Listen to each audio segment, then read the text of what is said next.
కానీ ఆయన తీవ్రమైనటువంటి పరితాపమును పొందాడు. మా అమ్మ నా సోదరులు కూడా చాలా ప్రవర్తించకూడనటువంటి విధానంలో ప్రవర్తిస్తున్నారు. ఆ వినతని, ఆమె యొక్క కుమారుడైనటువంటి గరుత్మంతుణ్ణి మిక్కిలి ఖేదమునకు గురి చేశారు. ఇటువంటి సోదరులతో నేను కలిసి ఉండను అనుకున్నాడు. అయితే ధర్మపక్షపాతి అయినటువంటి వ్యక్తికి ఎప్పుడూ ఈశ్వరానుగ్రహం ఉంటుంది. ఎవరితో కలిసి ఉన్నాడు, ఎవరితో విడిపోయాడు అన్నదానికి ప్రాతిపదిక ధర్మం అయితే దానికి భగవంతుని యొక్క కృప ఉంటుంది. ధర్మము ప్రాతిపదిక కాకుండా దాన్ని ఏ అధికారం కోసమో, స్థలాల కోసమో, ఐశ్వర్యం కోసమో దెబ్బలాడుకుని విడిపోవడం, దాని పరిణామములు వేరుగా ఉంటాయి. నిన్నను మీరు గజకచ్చపముల యొక్క వృత్తాంతంలో చూశారు. ఆదిశేషుని యొక్క ఖేదము, ఆదిశేషుని యొక్క వ్యతిరేకత సోదరుల యొక్క ప్రవర్తన మీద, వాళ్ళు ధార్మికమైన ప్రవర్తన కలిగిన వాళ్ళు కారు అని. కాబట్టి ఆయన చతుర్ముఖ బ్రహ్మగారి గురించి తపస్సు చేశారు. ఆ తపస్సు కూడా ఒక చోట చేసినటువంటి తపస్సు కాదు. ఆయన గంధమాదన పర్వతం మీద మొదలుపెట్టి బదరీ క్షేత్రంలో, హిమాలయాల మీద, గోకర్ణంలో, పుష్కరారణ్యంలో అత్యంత పవిత్రమైనటువంటి క్షేత్రముల యందు తపస్సు చేశాడు. భారతం చదువుకోవడం, భారతం వినడంలో ఇదొక గొప్ప విషయం. కొన్ని క్షేత్రముల పేర్లు, కొన్ని పర్వతముల పేర్లు స్మరించినంత మాత్రం చేత ఈశ్వరానుగ్రహం కలుగుతుంది. వాటిని తలుచుకోవడం చేత మంగళములు కలుగుతాయి. ఆదిశేషుడు తపస్సు చేసినటువంటి పర్వతములు, క్షేత్రములు అంత గొప్పవి. శ్రీరామాయణంలో కానీ, స్కాంద పురాణంలో కానీ, లేకుంటే మహాభారతంలో కానీ, దక్షిణ భారతదేశంలో తపస్సుకి అత్యద్భుతమైన క్షేత్రంగా మీకు ప్రతి చోట కనపడేటటువంటి క్షేత్రం గోకర్ణ క్షేత్రం. ఎవరి తపస్సు మీరు చూడండి, భగీరథుడు తపస్సు చేసిన, రావణుడు తపస్సు చేసిన, ఆదిశేషుడు తపస్సు చేసిన, ఎవరు తపస్సు చేసినా సాధారణంగా గోకర్ణం యొక్క స్పర్శ ఉంటుంది. అసలు ఆ క్షేత్రం అంత గొప్పది. అక్కడ ఆరాధన చేస్తేనే తల్లిదండ్రులు చంద్రశేఖర భారతీస్వామి వారు జన్మించారు. అంతటి మహోత్కృష్టమైనటువంటి క్షేత్రం. ఆ క్షేత్రాలకి వెళ్ళడం ఒక ఎత్తు అయితే, కనీసం ఆ క్షేత్రాల పేర్లు వినడం ఒక ఎత్తు. అంత గొప్ప విషయం. కాబట్టి ఆయన తపస్సు చేస్తే ఆయన తపస్సుకి మెచ్చుకున్నటువంటి చతుర్ముఖ బ్రహ్మగారు ప్రత్యక్షమయ్యారు. ఏం కావాలి అని అడుగుతారు సహజంగా. నేను మీతో మనవి చేశాను, దేవతలు కనపడితే వెళ్ళిపోరు, కోరిక అడుగుతారు అని. అంటే ఆదిశేషుడు అన్నాడు, తల్లియు నా సహోదరులను మూర్ఖులై ధర్మువు నిచితంబు తప్పి వినతకు ఆ వైనతేయునకు అపకారములు చేసి ఎప్పుడు వారు సహింపకిగ్గు చేయుదురు ఏను రోసితి వారితోడి పొత్తొల్ల తపంబు చేయుచు శరీర భారంబు విడిచదా పరమేష్టీయనవుడు ఆతని సమబుద్ధి కజుడుమిచ్చి నిత్య సత్య ధర్మ నిరతుండు అఖిలంబు దల్పనోపునట్టి ధైర్యయుతుడవు ఇది అనన్య విషయము ఈ మహీభారంబు నీవె తల్పవలయు నిష్ఠతోడా. ఆయన బ్రహ్మగారి వంక చూసి అన్నాడు, నా సోదరులు, నా తల్లి కద్రువ, వీళ్ళు వినత పట్ల, గరుత్మంతుని పట్ల భేదభావాన్ని కలిగి ఎన్నో ఇబ్బందులు పెట్టారు. ఆ సోదరులలో ఒకడనైన నాకు కూడా ఆ పాపంలో భాగం వస్తుంది. కాబట్టి నాకు ఇంకా ఈ శరీరంతో ఉండాలి అని లేదు. కానీ ఈ శరీరాన్ని విడిచిపెట్టాలి అంటే ఆత్మహత్య చేసుకోవాలి. అది మహాపాతకం చేయకూడదు. కాబట్టి నేను తపస్సు చేసి ఈ శరీరాన్ని విడిచిపెట్టాలనుకుంటున్నాను. ఇందులో ఒక గంభీరమైన ప్రస్తావన ఉంటుంది. మీరు దాన్ని కొంచెం జాగ్రత్తగా గమనించవలసి ఉంటుంది. అసలు జీవుడు ఇన్ని జన్మలు ఎందుకు తీసుకుంటూ ఉంటాడు, ఎందుకు ఇన్ని శరీరాలు పుచ్చుకుంటాడంటే మూడిటి చేత దోషములు జరుగుతుంటాయి. ఒకటి, శరీరము చేత దోషం జరుగుతుంది.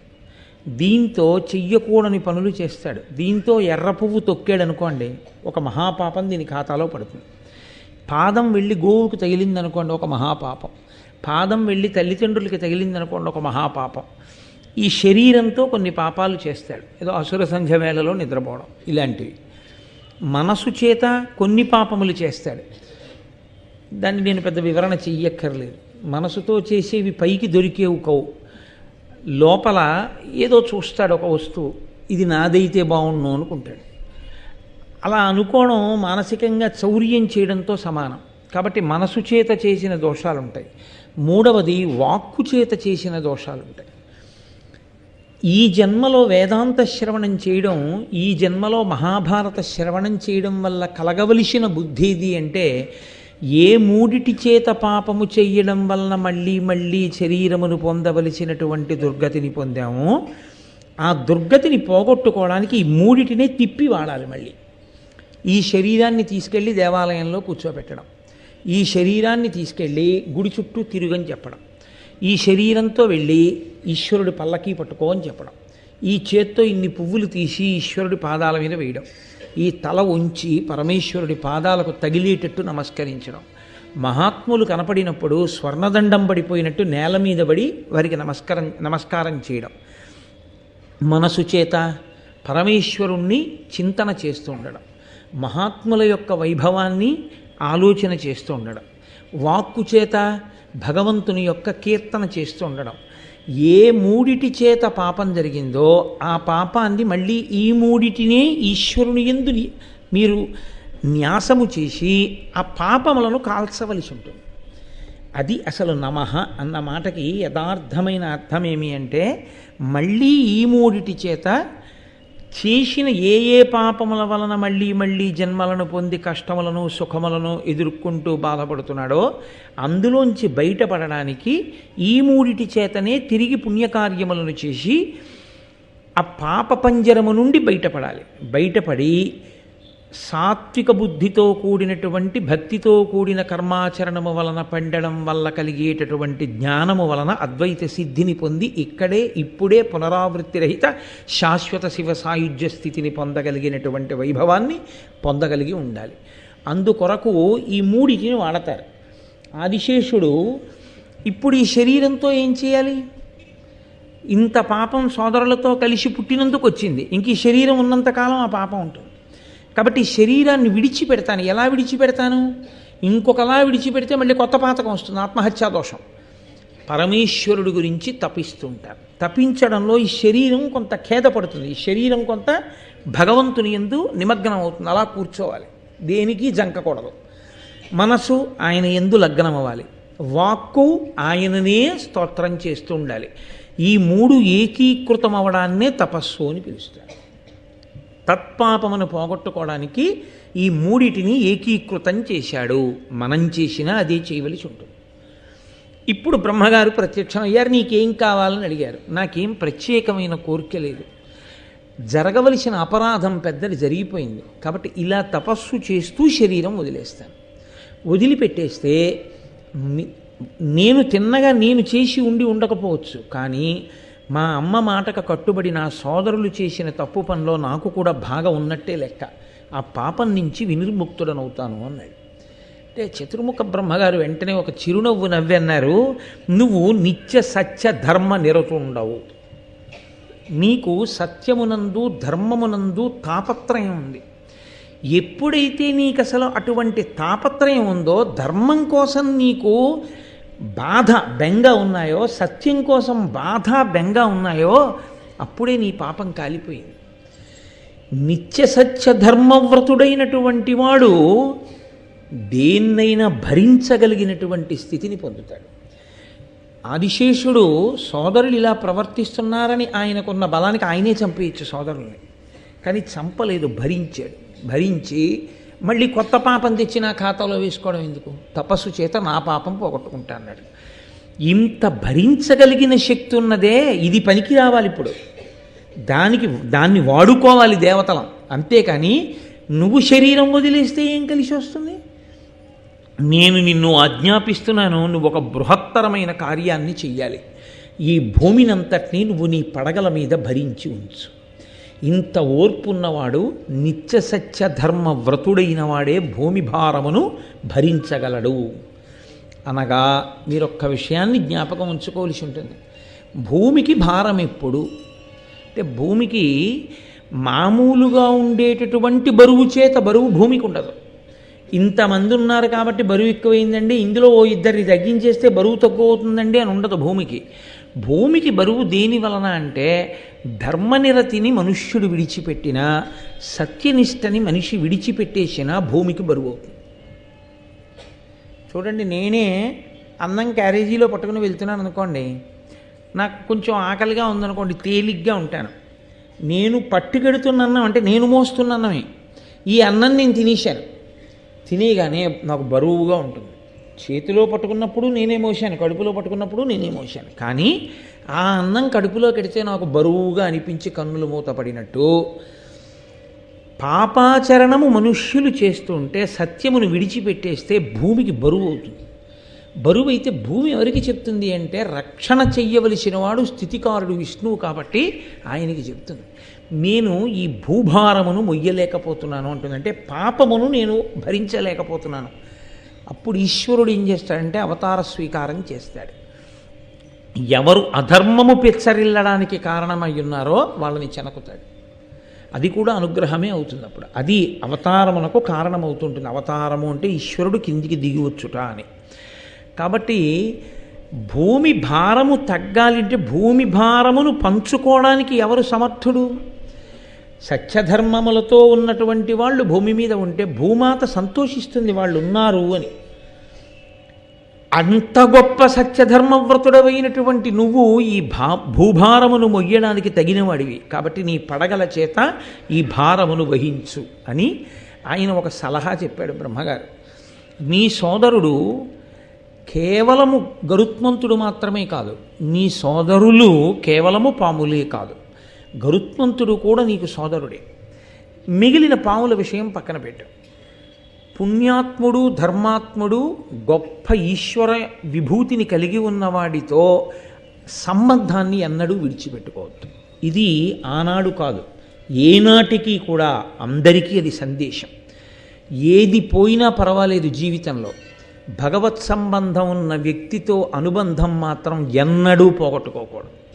అది పోగొట్టుకోవడం కన్నా పెద్ద నష్టం ప్రపంచంలో ఇంకా ఏదీ ఉండదు. మళ్ళీ కొన్ని కోట్ల జన్మల తర్వాత కానీ అది పూడుతుందన్న నమ్మకం ఉండదు. కాబట్టి కశ్యప ప్రజాపతి పుత్రకామేష్టి చేస్తే పుట్టినవాడు, వాలఖిల్యుల యొక్క అనుగ్రహం చేత వరంచేత జన్మించినటువంటి వాడు, అమృతాపహరణమును చేసినవాడు, ఇంద్రుణ్ణి గెలిచినవాడు, వజ్రాయుధమును లెక్కపెట్టినవాడు, అంతటి మహావిజ్ఞుడు పరాక్రమవంతుడు నీ సోదరుడు గరుత్మంతుడు.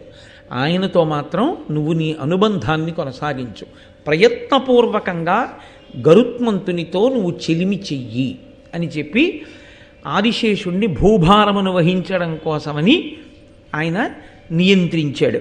అప్పటి నుంచి ఆయన ఆ భూభారమును వహిస్తున్నాడు. అందరూ అన్నదమ్ములే, కానీ భగవంతుని యొక్క అనుగ్రహంతో భగవంతుని యొక్క సేవ చెయ్యడం వల్ల ఇద్దరు తప్పుకున్నారు తల్లి శాపం నుంచి.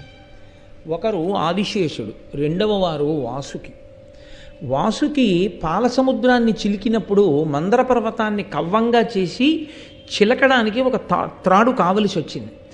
అప్పుడు వాసుకిది చాలా పెద్ద శరీరం కాబట్టి వాసుకిని మందర పర్వతానికి చుట్టారు. అదంత తేలిక విషయం ఏం కాదు. పర్వతానికి వేసి తిప్పుతుంటే అది ఎంత బాధ కలుగుతుందో శరీరాన్ని. కానీ వాళ్ళ కోరిక తీరడం కోసం, అమృతం పుట్టడం కోసం శారీరకంగా అంత డస్సిపోయి ఈశ్వరుని కొరకు తన శరీరం అంత బడలిపోవడాన్ని వాసుకి ఎంతో సంతోషంగా ఆయన స్వీకరించాడు. వాసుకి మందర పర్వతానికి చుట్టుకుని అమృతోత్పాదనమునందు కష్టపడినంత కష్టమేం పడిపోలేదు కారులో విశాఖపట్నం వెళ్ళి రావడానికి. నీకు దానికి ఉపన్యాసం మానేయవలసిన అవసరం ఏంటి భారతం చెప్పడానికి? అందుకే ఈ ఘట్టం దగ్గర మానేస్తావా చెప్తావా? వాసుకి గురించి చెప్పేటప్పుడనే పరీక్ష పెడతాడు పరమేశ్వరుడు. నిలబడగలిగితేనే వాసుకి గురించి చెప్పడానికి నీకు అర్హత ఉన్నట్టు, లేనినాడు ఇక భారతం చెప్పడానికి నీకు అర్హత లేదు, అలిసిపోయానని నువ్వు రాలేకపోతే. కాబట్టి వాసుకిని మందర పర్వతానికి చుట్టి తిప్పారు. తిప్పితే ఆయన భరించాడు అంత కష్టాన్ని. అమృతోత్పాదనం అయిన తర్వాత దేవతలు బ్రహ్మగారికి చెప్పారు, ఈయన ఎంత కష్టపడ్డాడో తెలుసా మహానుభావుడు. మందర పర్వతానికి చుట్టి తిప్పాం, ఎంత బడలిపోయాడో, ఆ ఒళ్ళంతా ఎంత కందిపోయిందో, అయినా ఓర్చుకున్నాడు మాకు అమృతం ఇవ్వడానికి. ఈయన్ని మీరు ఏదైనా కృప చెయ్యాలన్నారు. అంటే బ్రహ్మగారు అన్నారు, వీళ్ళ అమ్మ శాపం ఉంది, పావులన్నీ జనమేజయుడు చేసేటటువంటి యాగంలో అగ్నిహోత్రంలో పడి మరణించాలి, కానీ ఇతను చేసినటువంటి దైవసేవ వలన ఇతన్ని మినహాయిస్తున్నాను, ఇతను పడడం. ఇతనికి అలా యాగంలో పడి మరణించవలసినటువంటి అగత్యము ఇతనికి కలగదు. అంటే వాసుకి పొందాడు అని కాదు మీరు తెలుసుకోవలసింది. ఇక్కడ ఒక పెద్ద తాత్పర్యం ఒకటి ఉంటుంది.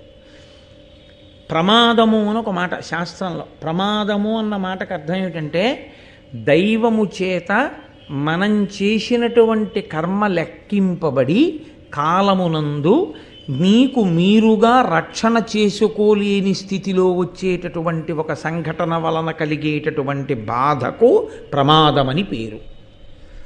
ఏ జన్మలోనో పడుకున్న కుక్కని కర్రబెట్టి కొట్టాడు, ఆ కుక్క ఏడుస్తూ పోయింది. ఈశ్వరుడు లెక్కలో వేసుకున్నాడు. నిష్కారణంగా నిద్రపోతున్న కుక్కని కర్రతో కొట్టి బాధ పెట్టాడు. ఏమిటి విరుగుడు? ఈ జన్మలో వీడిని కుక్క నిష్కారణంగా కరవాలలా వెళ్ళిపోతుంటే 6 నెలలు వీడు అరటిపండు తినాలన్నా బెంగెట్టుకోవాలి. కాబట్టి ఇప్పుడు ఈశ్వరుడు ఇవాళ కుక్క కరవాలి అని నిర్ణయం చేసేసాడు. ఈయన ఏదో సంతోషంగా నేను అలా తెల్లవారుజామున కాసేపు నడిచొస్తాననుకుని ఈయన బయలుదేరుతున్నాడు. భవ్వని కుక్కొచ్చి మీద పడిపోతోంది, తెలియదు. కానీ ఈశ్వరుడు ఏం చేస్తాడంటే అప్పుడు మీరున్న పరిస్థితి, మీరు చేసినటువంటి అపారమైన పుణ్యకర్మ, భగవంతునితో మీరు పెంచుకున్న సాన్నిహిత్యము, మీ గొప్ప భక్తిని లెక్కలోకి తీసుకుంటాడు. తీసుకుని ఆ ఆపదను ఏం చేస్తాడంటే ఇలా ఓ గీత గీసేస్తాడు. ఎలా తీసేస్తాడో తెలుసా అండి? దాన్ని కుక్కొచ్చి మీద పడబోతుంది, మీరు భయపడిపోయి అలా ఉండిపోతారు. మీరు చూడరు, చీకట్లో ఆ మేడ మీదో ఆ పక్కనో ఎవరో ఒక ఆయన ఉంటాడు, ఆయన చై అని అరుస్తాడు, ఆ అరుపుకి కుక్క పారిపోతుంది. అంటే కుక్క కరిస్తే ఎంత భయపడతారో అంత భయము మీరు పడ్డారు, కానీ కుక్క కరవలేదు. కుక్క కరవకుండా అడ్డుపడ్డవాడు ఈశ్వరుడు. కాబట్టి చేసిన కర్మని తొలగించుకోవడానికి మార్గమేది? భగవంతుని యందు భక్తితో సేవించుటయే. అంటే ఏమంటే మరి మేము ఉద్యోగాలు అవి ఏం చెయ్యక్కర్లేదా, ఇలా మేము సేవిస్తూ ఉండడమేనా? కాదు. మీరు భక్తితో ఈశ్వరుణ్ణి సేవించుట అన్న మాటకు అర్థం ఏమిటంటే మీరు ఏది మాట్లాడుతున్నా ఈ మాట ఈశ్వరానుగ్రహము అని గుర్తుపెట్టుకున్న నాడు మీరు పాపభూయిష్టమైన మాట మాట్లాడలేకుండా మీ అంత మీరు నిగ్రహించుకోగలరు. అదే తపస్సు. ఈ చేతిని ఇలా చూపించలేరు, ఈ శక్తి అమ్మవారు అని గుర్తొస్తే అదే తపస్సు. మీరు ఏది పడితే అది, ఎప్పుడు పడితే అప్పుడు, ఎలా పడితే అలా తినలేరు. అలా తినలేకుండా ఉండడం, దాన్ని ఒక మర్యాదతో తినాలి అని గుర్తుపెట్టుకోవడం తపస్సు. కాబట్టి ఇప్పుడు మీరు ఏది చేస్తున్నారో అదే చేస్తూ ఉంటారు, కానీ అది చేసేటటువంటి పద్ధతి మారిపోతుంది. జవాబుదారీతనంతో చేస్తారు. ఈ చెయ్యడం ఉందే, ఈ భక్తి ఉందే, ఈ నిబద్ధత ఉందే, దానికే నిరతిశయ భక్తి అని పేరు. ఆ నిరతిశయ భక్తియే చేసిన పాపముల వలన వచ్చేటటువంటి కర్మలను కూడా పక్కకు తీసి రక్షణ కల్పిస్తుంది. కాబట్టి వాసుకి అటువంటి రక్షణ పొందాడు. ఆదిశేషుని యందు వాసుకి యందు ఒక ప్రధాన భేదం ఉంటుంది. ఆదిశేషుడు బ్రహ్మగారు వరమిస్తే భూమిని మోస్తూ నాకు ఇంకా పాములతో సంపర్కం అక్కర్లేదని ఆయన దూరంగా ఉండిపోయాడు. వాసుకి కూడా వరం ఉంది, నువ్వు పడిపో అగ్నిహోత్రంలోని, కానీ ఆయన బెంగ పెట్టుకున్నాడు. సరే నేను సంతోషంగా ఉన్నాను, వీళ్ళెవరూ పట్టించుకోవట్లేదు, వీళ్ళందరూ వెళ్ళి జనమేజయుడి సర్పయాగంలో పడిపోతారు, పడిపోతే వీళ్ళందరూ నశించిపోతారు, ఎలా వీళ్ళు రక్షణ పొందేది? ఒక్కొక్కడి తాపత్రయం అలా ఉంటుంది. అన్నగారి గురించి తమ్ముడికి అక్కర్లేదు, ఎప్పుడూ పట్టించుకోడు తమ్ముడు అన్నగారి గురించి. అన్నగారు తమ్ముడున్న ఊరిడితే ఆ ఊళ్ళో ఉన్న వాళ్ళందరూ స్వాగతం చెప్పడానికి వస్తారు, తమ్ముడు తప్ప. అలాంటి అన్నదమ్ములు ఉంటారు లోకంలో. అన్నగారు మాత్రం స్మరిస్తూ ఉంటాడు ఆ తమ్ముడు వృద్ధిలోకి రావాలని, 10 మందిలో చెప్పుకోలేకపోయినా. అలాంటి అన్నదమ్ములలో తమ్ముడికి అన్నయ్య ఎక్కర్లేకపోయినా తమ్ముడి గురించి ఆలోచించే అన్నయ్య ఉన్నట్టు, తనకి అవసరం లేకపోయినా మిగిలినటువంటి పావులన్నిటి గురించి వాసుకి బాధపడుతున్నాడు. ఆయన బంధుప్రీతి అటువంటిది. కాబట్టి ఆయన అన్నాడు, చిరముగ బ్రహ్మకుం తపము చేసి అనంతుడనంత దారుణీభరగుర కార్యయుక్తుడయి పన్నగ ముఖ్యుల పొత్తువాసి చిచ్చర తనయంత నుండి మదిచేర్చి తలంపడ యొక్కనాడు దుర్భరతర దందశూకకుల భావి భయ ప్రవిఘాత కృత్యముల్. ఆదిశేషుడు బ్రహ్మగారి దగ్గర వరం పొందాడు, హాయిగా సంతోషంగా భూమిని మోస్తూ ఆయన ఆజ్ఞ ఔదల దాలుస్తూ ఉండిపోయాడు. యువతల నా సోదరులకు వచ్చేటటువంటి కష్టం గురించి ఆయన ఆలోచించట్లేదు. ఏదో ఒకనాడు మొదలు పెట్టేస్తాడు జనమేజయుడు సర్పయాగాన్ని. ఇవాళ కాకపోతే రేపు, రేపు కాకపోతే ఎల్లుండి. ఎప్పుడంటే కృతయుగంలో ఇచ్చింది ఆవిడ శాపం. ఎప్పుడు చేశాడు యజ్ఞం? కలియుగ ప్రారంభంలో చేశాడు. ఒక్కసారి ఇచ్చిన శాపమాక్కు కట్టి కొడపవలసిందే. అనుభవంలోకి రావడానికి పాపం ఎప్పుడు వస్తుందో ఆవిడకి తెలియదు, ఎప్పుడైనా వస్తుంది. యుగాలు మారిపోయినా జీవుడి ఖాతాలో పడిపోయింది ఉండిపోతుంది అంతే. అదే పోవడం అన్నదేం ఉండదు, వచ్చి తీరుతుంది ఆపద రూపంలో. వీళ్ళు పట్టించుకోవట్లేదు, ఎప్పుడు వస్తుందో తెలియదు. కాబట్టి ఎప్పుడు సర్పయాగం జరుగుతుందో, ఎప్పుడు సర్పయాగంలో వీడు పడిపోతాడో నాకు అర్థం కావట్లేదు. పైగా జనమేజయుడన్న పేరుతో ఉన్నవాడు ఒక్క ఈ జనమేజయుడే అని మీరు అనుకోకండి. భారతంలో 90 జనమేజయులు ఉన్నారు. ఒక్క జనమేజయుడన్న పేరుతో 9 మంది వ్యక్తులు ఉన్నారు. 9 సార్లు వస్తారు జనమేజయులు. అందులో చిట్ట చివరి 9వ జనమేజయుడు ఈ జనమేజయుడు.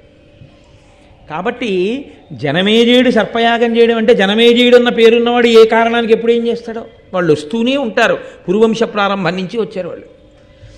కానీ కలియుగం ప్రారంభంలో జనమేజయుడికి వచ్చింది ఆలోచన సర్పయాగం చేద్దామని. కాబట్టి ఇచ్చిన వాక్కు ఎప్పుడో అనుభవంలోకి వస్తుంది. వీళ్ళు పట్టించుకోవట్లేదు, అవతల ఆదిశేషుడు పట్టించుకోడు. వీళ్ళందరూ ఎప్పుడు చచ్చిపోతారో అన్న నాకు బెంగగా ఉంది అని వాసుకి ఏడుస్తున్నాడు. ఐరావతాదులు అని ఆ జాతి పావులన్నింటినీ పిలిచి ఆయన తన బాధ వ్యక్తం చేస్తున్నాడు. వ్యక్తం చేస్తుంటే వీళ్ళు దుందుడుకు స్వభావం, అందుకే క్రూరులు అన్నాడు బ్రహ్మగారు. దుష్టమైన రూపమున్న వాళ్ళు, క్రూరమైన మనసున్న వాళ్ళు, భూమికి భారమైన వాళ్ళు, వీళ్ళు చచ్చిపోతే నష్టం లేదు అన్నాడు ఆయన. వాళ్ళకి ఎంత మంచి మాట చెప్పినా తలకెక్కదు. తలకెక్కకపోవడమే అన్నిటికన్నా అత్యంత ప్రమాదకరమైన విషయం. భూమికి భారం ఎప్పుడవుతాడంటే తనకి తెలియకపోవడం ఎన్నడూ తప్పు కాదు. ఒకడు చెప్తే తలకెక్కించుకొని వాడే భూమికి భారం. రావణాసురుడికి తెలియకపోవడం తప్పు కాదు, ఎంతమంది చెప్పినా వినకపోవడమే భూమికి భారం అయ్యాడు. కాబట్టి వాళ్ళన్నారు, ఏమిటనయా అంత బెంగ పెట్టుకుంటావు? జనమేజయుడు యాగం చేస్తే, యాగం చేసేవాడు ఆయనే. నేటి పాడు చేయడం మనకి రాదా? బోల్డ్ మార్గాలని యాగం పాడు చేసేయడానికి. జనమేజయుని చేయు సర్పయాగమునకు విఘ్నమందరము కావింతుము, అతడు ధర్మార్థి కావున దారుణీసురలమై అడుగదము ఇదియు చేయకుమనియును. కొందరమతనికి కూర్చు మంత్రులమునై ఈ క్రతుక్రియ చేసి ఇహపరములకు పెక్కు దోషంబులని హేతువులు చూపియుడిగినంత అందరనొక్క మొగిన భక్ష్య భోజ్య లేహ్య పానీయముల మీద సదములోని విప్రజనుల మీద వెగడుపడగ పారి వెరపింత ఒజ్జలు తత్ప్రయోగ విధులు తప్పి పరవా. ఏమిటనయా అంత బెంగ పెట్టుకుంటావు? జనమేజయుడు యాగం మొదలుపెట్టాడు అనుకో, మనకి కామరూపం ఉంది, మనం బ్రాహ్మణ వేషాలు వేసుకుంటాం. జనమేజయుడికి బ్రాహ్మణులంటే భక్తి కాబట్టి మనం బ్రాహ్మణ వేషాలతో పెడతాం. విడితే బ్రాహ్మణులు వచ్చారని స్వాగతం చెప్పి కూర్చోబెట్టి ఏమిటంటాడు, చాలా తప్పు, ఇలాంటి యాగం చేయకూడదు. ఇటువంటి యాగం చేశావా నీకు రెండూ పోతాయి, ఇహము పోతుంది, పరము పోతుంది. ఇక్కడ సుఖం ఉండదు, పైలోకాల్లో సుఖం ఉండదు. రెండు పోయే యాగం ఎందుకు చేస్తావు? ఎవడైనా యాగం ఎందుకు చేస్తాడు? ఇహము పరము కొరకు చేస్తాడు. ఇక్కడ లోకం బాగుండాలి, పైన ఊర్ధ్వలోకాల వాసం దొరకాలి, అందుకు చేస్తారు యాగం. నువ్వు చేసే యాగం రెండూ పోగొట్టేస్తుంది, ఇలాంటిది ఎందుకు చేస్తావు అని మనం చెప్దాం. బ్రాహ్మణ భక్తితో యాగం చేయడం మానేస్తాడు. ఒకవేళ వినడనుకో, మనలోనే కొంతమందిని ఆంతరంగికులైనటువంటి మంత్రుల వేషాలు వేసుకుందాం. కామరూపులం కాబట్టి మంత్రుల మాట కాదనడుగా, ఆంతరంగికులు వాళ్ళు చెప్పిన మాట వింటాడు. వెళ్ళి పరమ ప్రేమతో జనమేజయ తప్పు, ఇటువంటి యాగం చెయ్యొద్దు అని చెప్దాం. వింటాడు. ఇంకా వినలేదనుకో, యాగం మొదలెట్టి ఋత్విక్కులు కూర్చుంటారు. భక్ష్యము భోజ్యము లేహ్యము చోష్యము, తినేవి తాగేవి నాకేవి చప్పరించేవి ఇవన్నీ ఉంటాయిగా, వాటన్నింటి మీద పాకేద్దాం మనం అందరం పాకేస్తే విషతుల్యం అయిపోతుంది. దాన్ని హవిస్సుగా ఇవ్వరుగా, అక్కడ హవిస్సు పాత్ర ఉంటుంది, నేతి పాత్రలు ఉంటాయి, వాటన్నిటి మీద పాకేద్దాం. ఇంకెందుకు ఇస్తాడు హవిస్సు? యాగం అయిపోతుంది. అంతేకాదు వజ్జలు, వజ్జ అంటే ఉపాధ్యాయుడు, వజ్జ ప్రకృతి వికృతి, వాళ్ళు కూర్చుని ఉంటారు యాగం చేద్దామని. వెళ్ళి వాళ్ళ మీద పడదాం, పడి వాళ్ళ మీద పాకుదాం, తలలెత్తి బుస్ అందాం, వాళ్ళు లేచి పారిపోతారు. దీక్షలో ఉన్నవాడు లేచి పారిపోకూడదుగా. దీక్షలో ఉన్నవాడు పీటల నుంచి లేచిపోయి పరిగెత్తిన తర్వాత ఇంకా దీక్షాభంగం అయిపోయిందిగా, ఇంకెక్కడి యాగం పోయిందిగా. ఏమిటనయా బెంగెట్టుకుంటావు? వదిలిపెట్టే దాని గురించి ఏం భయం లేదు. జనమేజయుడి యాగం మొదలు పెడితే జనమేజయుడి యాగం పాడు చేయడానికి మనకి ఇన్ని ఆలోచనలు ఉన్నాయి. అంటే అందులో ఉన్న కొంతమంది పెద్దలు అన్నారు, ఒరే మీరు చాలా తేలిగ్గా చెప్తున్నారా, ఒకసారి బ్రాహ్మణుడు మంత్రోచ్చాటనం చేసి అగ్నిలోకి మనం పడిపోవాలి అని ఆయన సంకల్పం చేసిన వెంటనే అపకారం చెయ్యడానికి వెళ్ళిన మనం ఎక్కడున్నామో వెతుక్కుంటూ వస్తాయి అగ్నికీలలు తినడానికి. నువ్వు వాళ్ళ మీద పాకడం కాదు, నీ మీదకి అగ్ని పాకుతుంది. ఎందుకంటే అగ్నికి వ్యాపించే గుణం ఉంది. అందుకే అశ్వశబ్దంతో పిలుస్తారు దాన్ని. గమనము చేత వ్యాపిస్తుంది అగ్ని. వ్యాపించే గుణం లేకపోతే ఇక్కడ అంటుకున్న అగ్ని ఎక్కడి వరకు వెళ్ళిపోతుంటుంది. అరణ్యంలో అగ్ని అంటుకుంటే అరణ్యాన్నంతటినీ కాలుస్తుంది, వ్యాపిస్తుంది. కాబట్టి అసలు మనం ఆ ప్రాంగణంలోకి వెళ్ళగానే వాళ్ళు మంత్రోచ్చాటనం చేస్తే మనం ఎక్కడ దాక్కున్నామో వెతుక్కుని మరీ వచ్చి పట్టుకుని లాక్కుపోయి కాల్చేస్తుంది. ఎలా మరి దీనికి పరిష్కారం ఎలా కుదురుతుంది? వీళ్ళు ఎలా రక్షింపబడతారు? అందులో ఏలాపుత్రుడు అని ఒక పాము, ఆయన హఠాత్తుగా లేచి ఓ మాట అన్నాడు. కద్రువ మనందరికీ శాపం పెట్టిన రోజు రాత్రి కద్రువ ఒడిలో తల పెట్టుకుని నిద్ర రాకపోయినా నిద్ర వచ్చినట్టుగా నటించి పడుకుని ఉన్నాను నేను. ఆ సమయంలో ఒక ఆశ్చర్యకరమైన సంఘటన జరిగింది. బ్రహ్మగారి దగ్గరికి దేవతలందరూ వెళ్ళారు. వెళ్ళి మహాపరాక్రమవంతులు కదా పాములు, అంత పరాక్రమవంతులైన జాతిని తన అధర్మానికి తన అసత్యానికి చనిపోమ్మని కద్రువ ఎలా శపించిందయ్యా? ఆవిడిచ్చిన వాక్కుకి పాముల జాతి అంతా నశించిపోవడమే. ఇంత బలవంతులైనటువంటి పాములు అందరూ పడిపోయి నశించిపోవలసిందే. అందులో ఆదిశేషుడున్నాడు, వాసుకి ఉన్నాడు, మహానుభావులు ఉన్నారు. వీళ్ళందరూ కూడా మడిసిపోతారా అని అడిగారు దేవతలు. అడిగితే వాళ్ళతో బ్రహ్మగారు అన్నారు, క్రూరాకారుల జగదపకారుల పన్నగుల దల్పగానోపని ఈ దారునికి హితంబుగా దుష్టోరగ సంహారమిప్పుడొడబడవలసెన్. అసలు కద్రువ నోటి వెంట ఆ మాట వచ్చేటట్టుగా ప్రేరణ ఎందుకు చేశామో తెలుసా? మీకెవరికి తెలీదు. క్రూరాకారుల పావును చూడగానే ఎంత బాగుందో అని ఇలా చూసేవాడు ఎవరు ఉండడు. దాని ఆకారం చూస్తేనే అసలు భయం. క్రూరాకారుల జగదపకారుల, జగత్తుకి అపకారం చేస్తాయి అవి. దానికి భయం వేస్తే కరుస్తుంది. కాబట్టి జగత్తుకి అపకారం చేసేటటువంటి లక్షణం ఉన్నటువంటి ఆ పాములు పన్నగుల దల్పగానోపని ఈ దారునికి హితంబుగా, అటువంటి పాముల యొక్క పాపపు నడత నేను భరించలేకపోతున్నానని భూదేవి ఏడుస్తోంది. అందుకని అవన్నీ నశించిపోవాలి. అవన్నీ నశించిపోవడానికే కద్రువ నోటి వెంట ఆ మాట వచ్చింది. కాబట్టి అవి నశించిపోతాయి. అది దేవతలకి ప్రీతికరమే, పావులన్నీ నశించిపోవడం. కాబట్టి నువ్వేం బెంగపెట్టుకోకర్లా, అవి పోని. కానీ ఇందులో దేవతా సర్పములు కొన్ని ఉన్నాయి. అవి దేవతలకు, భూమికి, మనుష్యులకు ఉపకారం చేసేటటువంటివి. అవి పడకుండా, ఆ యాగంలో పడిపోకుండా ఒకానొకప్పుడు వాసుకి చెల్లెలైనటువంటి జరత్కారు వేరొక మునిశ్రేష్ఠుడైనటువంటి జరత్కారుని వివాహం చేసుకుంటుంది. ఇద్దరి పేర్లు జరత్కారే. వారిద్దరికీ కలిపి ఆస్తికుడు అనబడేటటువంటి ఒక ముని పుడతాడు. ఆ ముని వెళ్ళి జనమేజయుడి యొక్క సర్పయాగాన్ని ఆపు చేస్తాడు. ఆపు చేస్తే పాపభూయిష్టమైన సర్పములన్నీ అప్పటి వరకు యాగంలో పడి కాలిపోతాయి. ఆ తర్వాత కొన్ని సర్పములు దేవతలతో చెలిమి చేసినవి, పుణ్యం చేసినవి, లోకోపకారం చెయ్యవలసిన పాములు కొన్ని మిగిలిపోతాయి. ఆ విధంగా వాటి సంఖ్యని తగ్గించేస్తాం. లేకపోతే వాటి సంఖ్య ద్విగుణీకృతం అయిపోతే ఈ భూమి మీద మిగిలిన ప్రాణులు బ్రతకవు. భయంతో చాలా బీభత్సమైన వాతావరణం ఏర్పడుతుంది. అందుకని అవి నశించిపోవడానికే ఈ ఏర్పాటు జరిగింది. అంటే ఇది ఒక విషయం జ్ఞాపకం పెట్టుకోవాల్సి ఉంటుంది. ఒక జాతి అంతా దేనివల్ల నశించిపోతుంది అంటే, అందరూ కలిసికట్టుగా ఒకే రకమైన పాపపు జీవనానికి అలవాటు పడి ఒక సంఘముగా ధర్మ వ్యతిరిక్తమైనటువంటి ప్రవర్తనకి అలవాటు పడిపోతే ఈశ్వరుడు ఒక మహాత్ముని యొక్క వాక్కుని ప్రచోదనం చేస్తాడు, వాళ్ళకి వ్యతిరేకంగా విడిచిపెట్టు అని. దానికి ఏం పెద్ద యుద్ధం అక్కర్లేదు. ఎక్కడో ఎప్పుడో ఒక మహాత్ముడలిగి ఒక్క మాట అంటాడు అంతే. ఆయనన్న ఆ మాటకి ఆ జాతి అంతా నశించిపోతుంది. వ్యక్తుల యొక్క వాక్కు, ఈశ్వర బలం కలిగినటువంటి వారి వాక్కు అంత శక్తివంతము.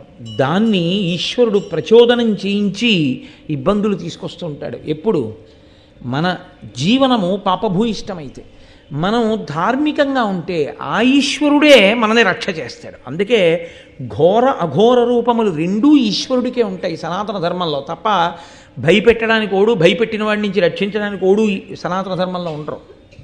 ఇద్దరూ ఈశ్వరుడే ఉంటాడు. భయకృత్ భయనాశన, భయమును సృష్టించిన ఆయనే, భయాన్ని పోగొట్టిన ఆయనే, ఆపద ఇచ్చిన ఆయనే, ఆపదని తీసేసిన ఆయనే, పాపమునకు ఫలితమిచ్చి ఘోర రూపంతో నిలబడ్డ ఆయనే, ఆ ప్రార్థన చేసినప్పుడు ఆ భయానకమైన రూపాన్ని విడిచిపెట్టి ఒక కన్న తండ్రిగా ప్రసన్నమూర్తిగా నిలబడిన ఆయనే.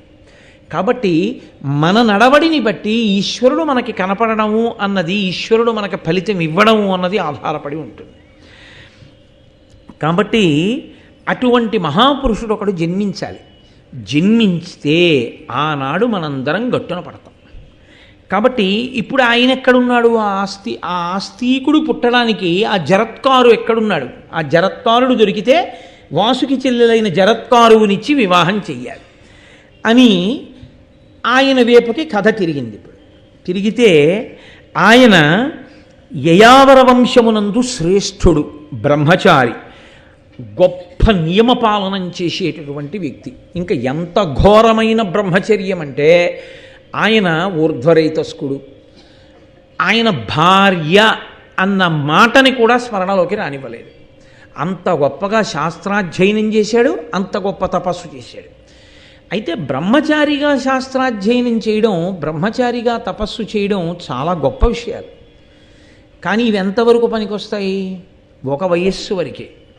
ఒక వయస్సు తర్వాత వివాహం నేను చేసుకోవడమా నేను చేసుకోకపోవడమా అన్న విషయంలో నాకు స్వేచ్ఛ ఉండదు. సనాతన ధర్మంలో ఎట్టి పరిస్థితులలోనూ వివాహం చేసుకోకుండా ఉండరాదు. ఎందుకంటే దాని వలన మీరు రుణపడిపోతారు. పితృరుణము అని ఉంటుంది. తండ్రికి కొడుకు పుట్టగానే రుణపడతాడు. దేనికి రుణపడతాడు? ఆయన నన్నెలా కన్నాడో నేను అలాగే ఇంకొక కొడుకుని కనాలి. కంటే తప్ప ఆ రుణం పోదు. ఒకవేళ తండ్రి శరీరం విడిచిపెట్టేసినా పితృదేవతలు చూస్తూ ఉంటారు, వీడు కన్నాడా కొడుకులని. నాన్నగారండి నేను కూడా కొడుకుని కన్నాను అని కొడుకుని కన్నప్పుడు సచేల స్నానం చేస్తారు. అందుకే ఏ బట్టలతో ఉన్నాడో ఆ బట్టలతో నీటి మీద చప్పుడయ్యేట్టు, నీరు పైకి ఎగిరేటట్టు ఎప్పుడు దెబ్బ కొట్టడం కానీ దూకడం కానీ చెయ్యరు. ఒక్క సచేల స్నానంలో కొడుకు పుట్టినప్పుడు కొంచెం ఎత్తైన ప్రదేశం నుంచి లోపల రాళ్ళవి లేవని నిర్ధారణ చేసుకున్న తర్వాత దాని మించి నీటిలోకి దూకుతారు. దూకితే శరీరం నీటిలో పడ్డప్పుడు ఒక్కసారి నీరు పైకి లేస్తుంది. ఆ పైకి ధబ్ అన్న శబ్దంతో పైకి లేచిన నీటి కెరటాన్ని చూసి వీడు పితృరుణం నుంచి విముక్తుడయ్యాడు అని పితృదేవతలు సంతోషిస్తారు. అప్పుడు చేస్తారు సచేల స్నానం. ఇంకొకసారి సచేల స్నానం వేరొక అమంగళకరమైన సందర్భం కాబట్టి నేను దాన్ని అసలు ప్రస్తావన చేయను. మంగళ స్నానం, సచేల స్నానం కొడుకు పుట్టినప్పుడు చేస్తారు. కాబట్టి పితృరుణం నుంచి విడుదల పొందాలి. వాడు మహాతపస్వి కావచ్చు, చదువుకున్నవాడు కావచ్చు, గొప్ప తత్వవేత్త కావచ్చు, ఎన్ని తెలిసున్నవాడైనా కావచ్చు, అటు సన్యాసము తీసుకోకుండా ఇటు పెళ్ళి చేసుకోకుండా ఉండిపోయిన వాడు భ్రష్టుడవడమే కాదు, వాడి పితృదేవతలు కూడా భ్రష్టులైపోతారు. మహాభారతం తీర్పు చెప్తోంది. కాబట్టి నేను పెళ్లి చేసుకోనండి, నాకు వేదాంతం అలవాటైందండి, నేను ఇలా ఉంటానండి, నాది చాలా గొప్ప వ్రతం అండి అన్నవాడెవరో అది చాలా దుర్మార్గమైనటువంటి విధానం. అలా ఉండకూడదు, శాస్త్రం అంగీకరించదు దాన్ని. కాబట్టి ఆ జరత్కారు చేసినటువంటి తప్పేమిటంటే తాను బ్రహ్మచర్యమునందుండి శాస్త్రాధ్యయనం చేశాడు, తపస్సు చేశాడు, గురువుల యొక్క శుశ్రూష చేశాడు. దాని వలన ఆయనకి ఋషి రుణం తీరింది. కానీ పెళ్లి చేసుకోలేదు, చేసుకోకుండా ఉండిపోయాడు.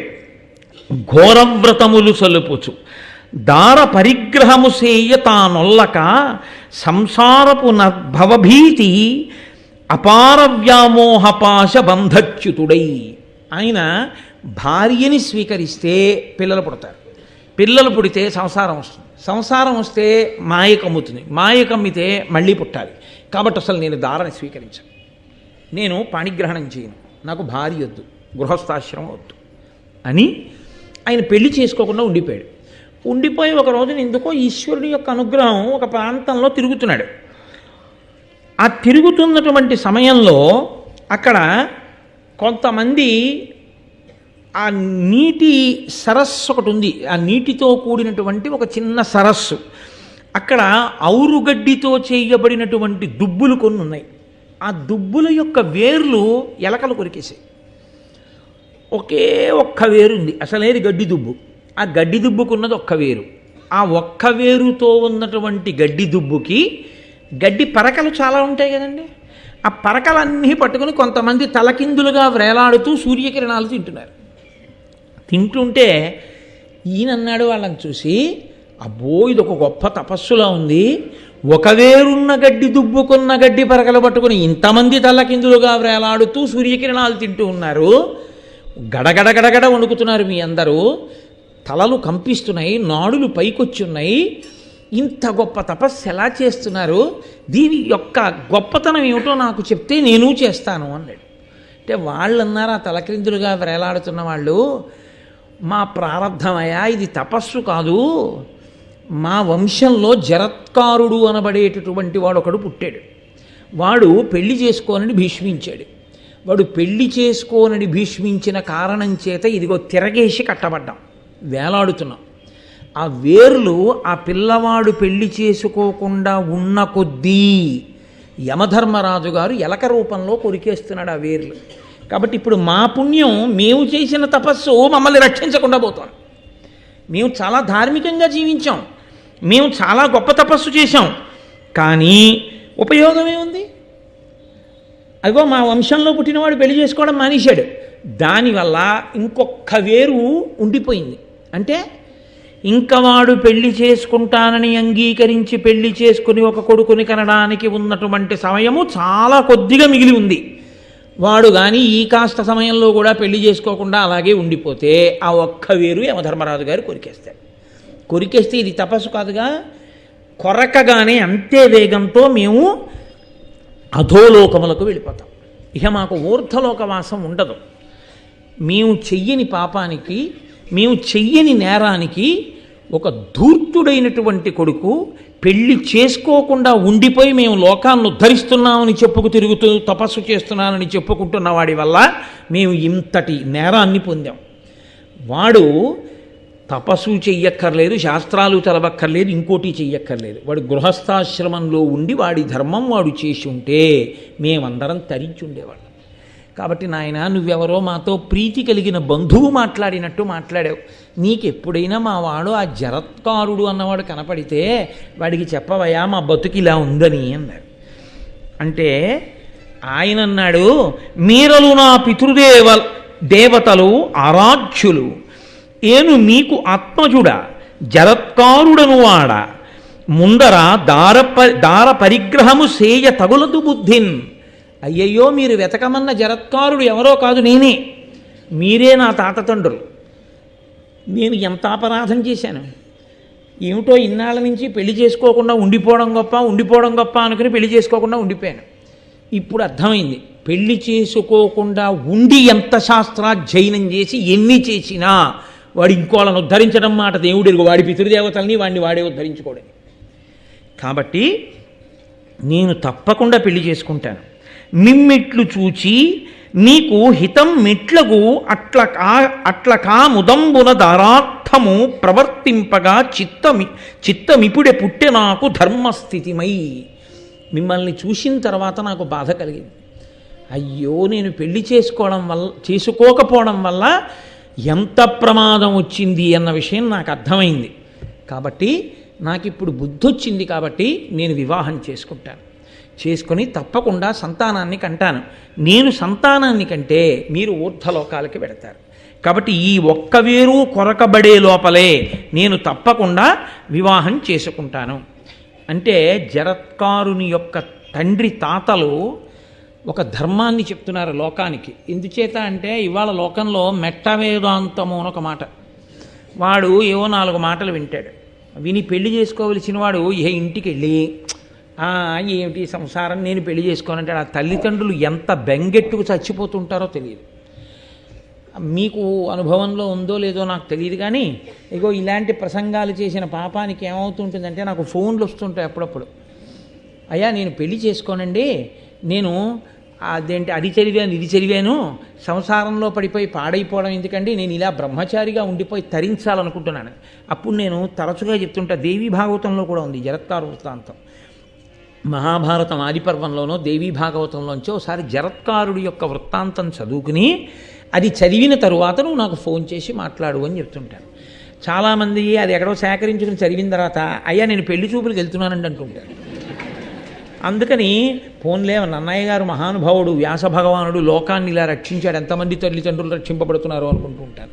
కాబట్టి పెళ్లి చేసుకోవడం చేసుకోకపోవడం మన నిర్ణయానికి విడిచిపెట్టలేదు సనాతన ధర్మం. అసలు నువ్వు సనాతన ధర్మం నమ్మినవాడివైతే సన్యసించనన్నా సన్యసించాలంత వైరాగ్యం ఉంటే, నువ్వు సన్యసించకపోతే వివాహం అన్నా చేసుకోవాలి. అటు వివాహము చేసుకోక ఇటు సన్యాసము తీసుకోకుండా ఉండిపోయిన వాడు లోకాన్ని ఉద్ధరించడం మాట దేవుడిరుగు, వాణ్ణి వాడే ఉద్ధరించుకోడు, వాడు పితృదేవతలు కూడా పాడు చేసేస్తాడు.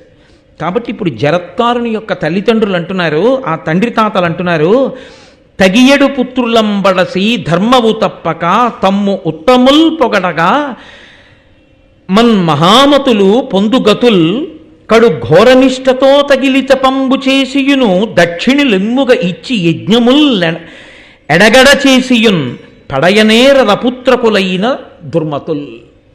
యజ్ఞాలే చేయని యాగాలే చేయని కోట్ల రూపాయలు దక్షిణలే ఇవ్వని ఘోర నిష్టతో తపస్సులే చేయని వివాహం చేసుకుని పిల్లల్ని కని గృహస్థాశ్రమంలో ఉండనటువంటి వాడికి ఎట్టి పరిస్థితులలో స్వర్గద్వారమును చూడనివ్వరు, వాడు అధోగతికే వెడతాడు. కాబట్టి వివాహము చేసుకుని తీరవలసిందే. మహాభారతంలో వ్యాస భగవానుడు మనకు అందించిన సత్యం, నన్నయ్య వంటి ఋషి మనకు అందించినటువంటి సత్యం. కాబట్టి దీనికి వ్యతిరేకంగా వాదించి మనం ప్రయోజనం ఉండదు. మనం పితృరుణాన్ని తీర్చుకోవడానికి గృహస్థాశ్రమమునందు ప్రవేశించవలసిందే. దాన్ని మీరంతా నోరు కొట్టుకు చెప్పక్కర్లేదు, మీతో సహా మేమందరం చేసిన వాళ్ళమే అని మీరు అంటారు, నాకు తెలుసు. కాకపోతే అదొక ఆర్తి, ధర్మమునందు చెప్పేటప్పుడు అదొక ఆర్తితో నేను అంత గట్టిగా చెప్పడం అంతే. కాబట్టి ఇప్పుడు ఆయన వివాహం చేసుకుంటాను అని తల్లిదండ్రులు ఆ తండ్రి తాతలతో అన్నాడు, నేను చేసుకుంటాను కానీ నాన్నగారు నాకు ఒక్క కోరిక, నాకు ఏ పేరుందో ఆ పేరే ఉన్న పిల్ల దొరికితే చేసుకుంటాను. ఏదో చిత్రమైన కోరికలు లోకంలో, దానికి ఏమీ అర్థం ఉండదు. వాడికి పెంకితనం, అందుకని సాత్వికమైన పిల్ల నచ్చదు. పెంకితనం లేకపోతే ఏమిటంటే అందం ఏమిటండి అంటాడు. నాకు ఇంకా ఆశ్చర్యకరమైన ఏమిటంటే సభాముఖంగా చెప్పకూడదు కానీ ఆ పిల్ల ఎంతో సంస్కారవంతురాలు, పెళ్ళైన తర్వాత వాడు తినేస్తాడు. అలా నువ్వు నన్ను ఏమండి ఏమండి అనకూడదు, పేరు పెట్టి పిల్ల అంటాడు. తప్పండి, మా నాన్నగారు వింటే పీక నొక్కేస్తాడు. పేరు పెట్టి పిలవడం ఏమిటండి, తప్ప అలా పిలవకూడదు భర్తని. మా నాన్నగారు పుట్టినప్పటి నుంచి నూరి పోశారు, నేను పుట్టిన కుటుంబం అటువంటిది, పేరు పెట్టి పిలవడం ఏం ప్రారంభం అండి, అలా పిలవకూడదండి, మీ నాన్న వినకుండా పిల్లంటాడు. ఏం చెప్తాం, ఎందుకు ఆఘాయిత్యం కోరిక అంటే వాడు ఎక్కడో విన్నాడు, అందుకని వాడికి ఆ పిచ్చ కోరిక. పేరు పెట్టి పిలిపించుకోవాలి, భార్యతో పేరు పెట్టి పిలిపించుకోవడం ఏంటి? చక్కటి సంప్రదాయం ఒకటి ఉంది కదా లోకంలో, భర్తని దైవంగా చూసామండి అని పిలవడం. వాడు పేరు పెట్టి పిల్లంటాడు. నేను అక్కడక్కడ విని ఏంటి పేరు పెట్టి భర్తను పిలవడం ఏమిటి అని అడిగితే అలా పిలిస్తే ఆయనకి ఇష్టం అండి అని చెప్తుంటారు. నాకు అప్పుడు అసలు ఏం మాట్లాడాలో అర్థం కాక మౌనంగా ఓహో సరే, లోకంలో బహుశా ఇలాంటివన్నీ కనబడితేనే ఉపన్యాసాలు చెప్పగలనని ఈశ్వరుడు నాకే చూపిస్తాడులా ఉంది ఇలాంటివన్నీ అనుకుని నా ప్రారంభం అనుకుని వెళ్ళిపోతూ ఉంటారు. కాబట్టి ఆయన నా పేరు ఎటువంటిదో అటువంటి పేరే ఉన్న పిల్ల దొరికితే పెళ్లి చేసుకుంటానన్నాడు. కాదు కాదు, అది ఈశ్వరానుగ్రహం. జరత్కారు ముని, ఆయనకు వచ్చింది అటువంటి ఆలోచన అంటే మళ్ళీ గబుక్కుని ఎవరినో చేసుకోవడం కాదు. వాసుకి చెల్లెలు జరత్కారుని చేసుకుంటే తప్ప, మహాపురుష జననం జరిగితే తప్ప సర్పయాగం జనమేజయుడు చేసినప్పుడు పాముల్ని రక్షించేవాడు పుట్టడం. అందుకని అటువంటి మహాపురుష సంపర్కం చేత మహాతేజోవంతుడైన కొడుకు పుట్టాలి ఇప్పుడు. కాబట్టి ఇప్పుడు ఆ జరత్కారుడు పిల్ల కోసం తిరుగుతున్నాడు దేశం అంతా. అలా తిరగచ్చా అండి అని మీరు అనుమానపడక్కర్లేదు. పెళ్ళి చేసుకునేటప్పుడు సంబంధం కోసం వెతుక్కోవలసిన పూచి పెళ్ళి కూతురు తండ్రిది కాదు, పెళ్ళి కొడుకు తండ్రి. నేను నిజం చెప్తున్నాను. ఇప్పుడు నా కూతురు పెళ్ళి అయిపోయింది, నా కొడుకు పెళ్ళే మిగిలింది. నా కొడుకు పెళ్ళికి ఆడపిల్ల తల్లిదండ్రులు నా దగ్గరికి రావాలని నేనేమీ ఆశించను. ఈమె నా కోడలైతే బాగుంటుంది అని నాకు ఏ కుటుంబంలోనైనా ఏ పిల్లనైనా చూసి అనిపించిన నాడు మంచి రోజు చూసుకుని నేనే వాళ్ళ ఇంటికి మా గోపాలకృష్ణ గారు లాంటి ఆత్మీయుల్ని ఆంతరంగికుల్ని పంపిస్తాను. అలా పంపించాలి, తానే వెళ్ళిపోడు, పంపిస్తాడు. పంపించి పిల్లని అడుగుతాను, అయ్యా మీ పిల్లని కోటేశ్వరరావు గారు కోడల్ని చేసుకోవాలనుకుంటున్నారు, మీరు అంగీకరిస్తారా అంటే ఆయన అంగీకరిస్తాం, కోటేశ్వరరావు కోడల్ని చేస్తాం అని అనాలి. కాబట్టి నా కోడల్ని నేను వెతుక్కోవాలి, అంతేగాని కోటేశ్వరరావు అబ్బాయిని మా అమ్మాయికి ఇస్తారా అండి అని వాళ్ళు నా కోసం మా అబ్బాయి కోసం వెతుక్కోక్కర్లేదు. ధర్మం అంతే. కన్యావరణము అని మనకి వివాహంలో ఎప్పుడైనా పరమేశ్వర కళ్యాణం చేసినప్పుడు కూడా బ్రాహ్మణులకు తాంబూలం ఇచ్చి, అయ్యా మీరు వెళ్ళి నా వంశప్రతిష్టకి తగిన పిల్లని వెతికి మీరు చూసి నిర్ణయం చేసి రండి అని చెప్తారు. కాబట్టి పెద్దలు నిర్ణయించినారు కాన వీడే నిర్ణయించుకుని వాళ్ళ పేరెడితే వేరే విషయం అది. కాబట్టి ఇప్పుడు ఆయనే తిరుగుతున్నాడు భూమి మీద, నాకు తగిన పిల్ల ఎక్కడ దొరుకుతుంది అని వెతుక్కుంటున్నాడు. వెతుక్కుంటుంటే వాసుకి చూశాడు. చూసి ఆ వాసుకి గబగబా జరత్కారు దగ్గరికి వచ్చాడు. వచ్చి ఆ జరత్కారుడితో మాట్లాడుతున్నాడు. ఎంత అందమైన మాటలండి. ఆయన అన్నాడు, ధన్యం వయ్య భవత్కులంబు అతి కృతార్థం వయ్య అస్మత్కులంబు అన్యోన్యానుగుణాభిధానముల చిత్తానందముందన్ వివేకన్యాయాన్విత భూసురోత్తమ జరత్కారు జగన్మాన్య ఈ కన్యాభిక్ష పరిగ్రహింపుము జరత్కారున్ మదీయానుజన్. నీవు బ్రహ్మచారివి, సన్యాసి బ్రహ్మచారి ఇద్దరు భిక్ష పుచ్చుకోవచ్చు. నువ్వు బ్రహ్మచారివి కదూ, నేను భిక్ష ఇద్దాం అనుకుంటున్నాను. ఏమిటో తెలుసా భిక్ష? మీది అద్భుతమైన వంశం. నిశ్చితార్థం చేసుకునేటప్పుడు ఈ మాటలు చెప్పి చేసుకోవాలి. వాళ్ళ వంశం వాళ్ళు చెప్పాలి, వీళ్ళ వంశం వీళ్ళు చెప్పాలి. రెండు వంశాలు మంచివి అని అక్కడ ఉన్న పెద్దలు విని సంతోషించాలి. అప్పుడు నిశ్చితార్థం చేసుకోవాలి. కాబట్టి వాళ్ళు అక్కడికి వెళ్ళినప్పుడు వాసుకి చెప్తున్నాడు. ఆయన అంటున్నాడు, మీ వంశము చాలా గొప్పది, మా వంశము చాలా గొప్పది. ఇవాళ మా వంశము ధన్యత చెందింది మీ వంశంతో వియ్యం అందడం వల్ల. నా చెల్లెలుంది, ఆమె పేరు జరత్కారు, నీ పేరు జరత్కారుడు. ఇద్దరి పేర్లు గుణములు కూడా కలిశాయి. అన్నిటికన్నా ప్రధానమేది వివాహంలో అంటే గుణములు కలియాలి. ఆయన గుణం ఎటువంటిదో పిల్ల గుణము కూడా అటువంటిదే అయితే ఇద్దరూ సంతోషంగా ఉంటారు. ఆయన మహామూర్ఖుడు అనుకోండి, ఆ అమ్మాయి మూర్ఖురాలు అనుకోండి, మీరు చక్కగా అక్షతలేసేయచ్చు. ఎందుకో తెలుసా అండి, వాళ్ళిద్దరు చాలా అన్యోన్యంగా ఉంటారు. ఆయనకి నచ్చుతుంది ఆ గుణం. నేను ఇవాళ కుంకుడుకాయలతో తలంటి పోసుకుంటానన్నాను అనుకోండి, నీ ప్రాణమే పోయినా పోయిన షాంపూతోనే పోస్తానంది అనుకోండి ఆవిడ. ఇది పట్టుదల అంటే. మా ఆవిడండి ఎంత డిటర్మినేటెడో తెలుసా అంటాడు. అది డిటర్మినేషన్ ఏంట్రా నీ మొహం, నువ్వు చెప్పిన మాట వినకపోతే డిటర్మినేషన్. కుంకుడుకాయ పులుసుతో తలంటి పోయించిన భాగ్యం లేదా నీకు? మీ కర్మ. అలా మీరు చెప్పినట్టు అసహ్యంగా వెంటనే అభిప్రాయాలు మార్చుకునే భార్య మీకు దొరికింది, అది మీ ప్రారంభం. నా భార్య అలా మార్చుకో, మాట అంటే మాట. అప్పుడు ఇద్దరు మూర్ఖులకి సంసారం బాగుంటుంది. అది ఒకరికొకరు తగినవారు. అలా ఒకరు చక్కగా ఒకరు చెప్తే వినేవారు అనుకోండి, రెండో వాళ్ళు కూడా ఒకరు చెప్తే వినేవాళ్ళు అయితే వాళ్ళకి అన్యోన్యంగా ఉంటుంది.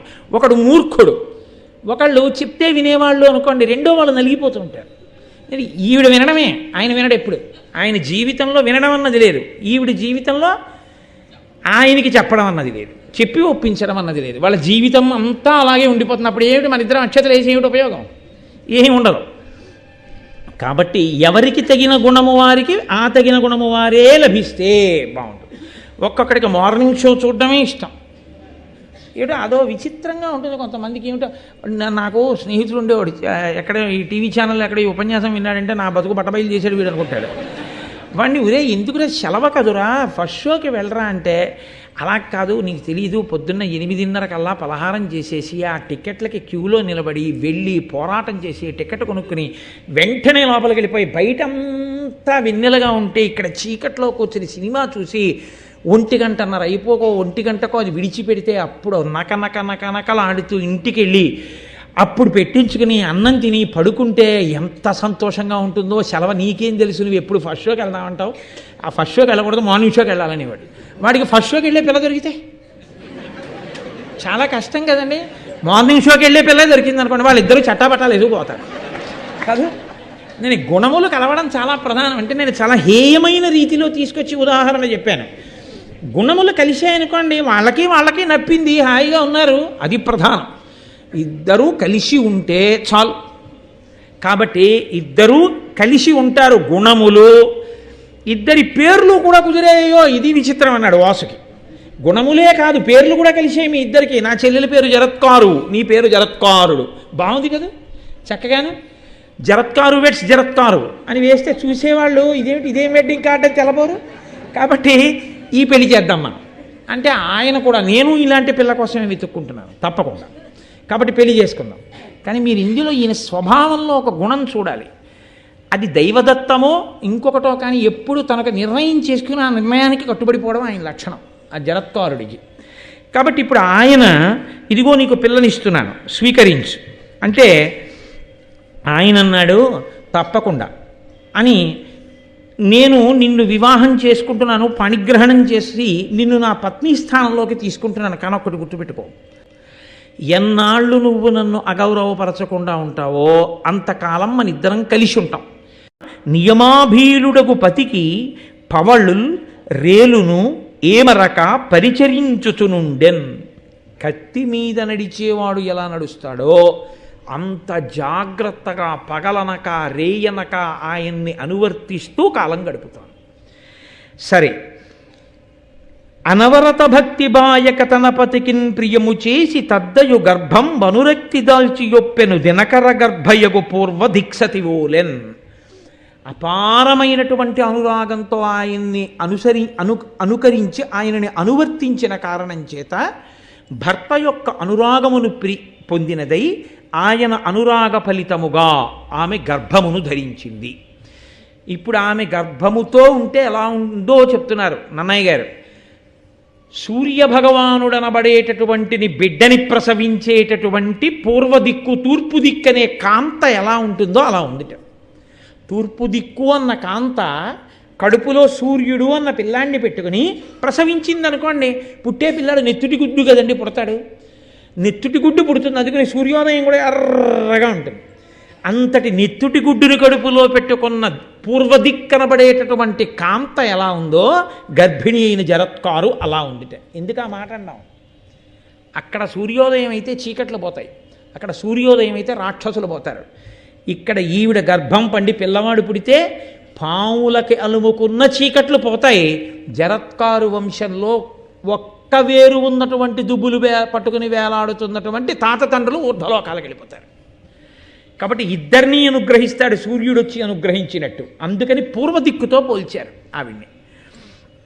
సరే, ఒకనాడు ఆయన కృష్ణాజినాన్ని ఆసనంగా వేసుకుని పడుకుని భార్య తొడ మీద తలపెట్టుకుని నిద్రపోతున్నాడు జరత్కారుడు. సూర్యాస్తమయం అయిపోతోంది. ఆశ్రమంలో అందరూ సంధ్యావందనం చేసుకుంటున్నారు.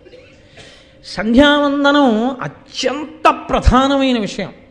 సంధ్యావందనం గురించి చెప్పినప్పుడు ఎంత గొప్ప విషయం చెప్తారంటే, అసలు నిజంగా అదొక్కటి చేస్తే చాలండి అలా నియమంగా జీవితంలో.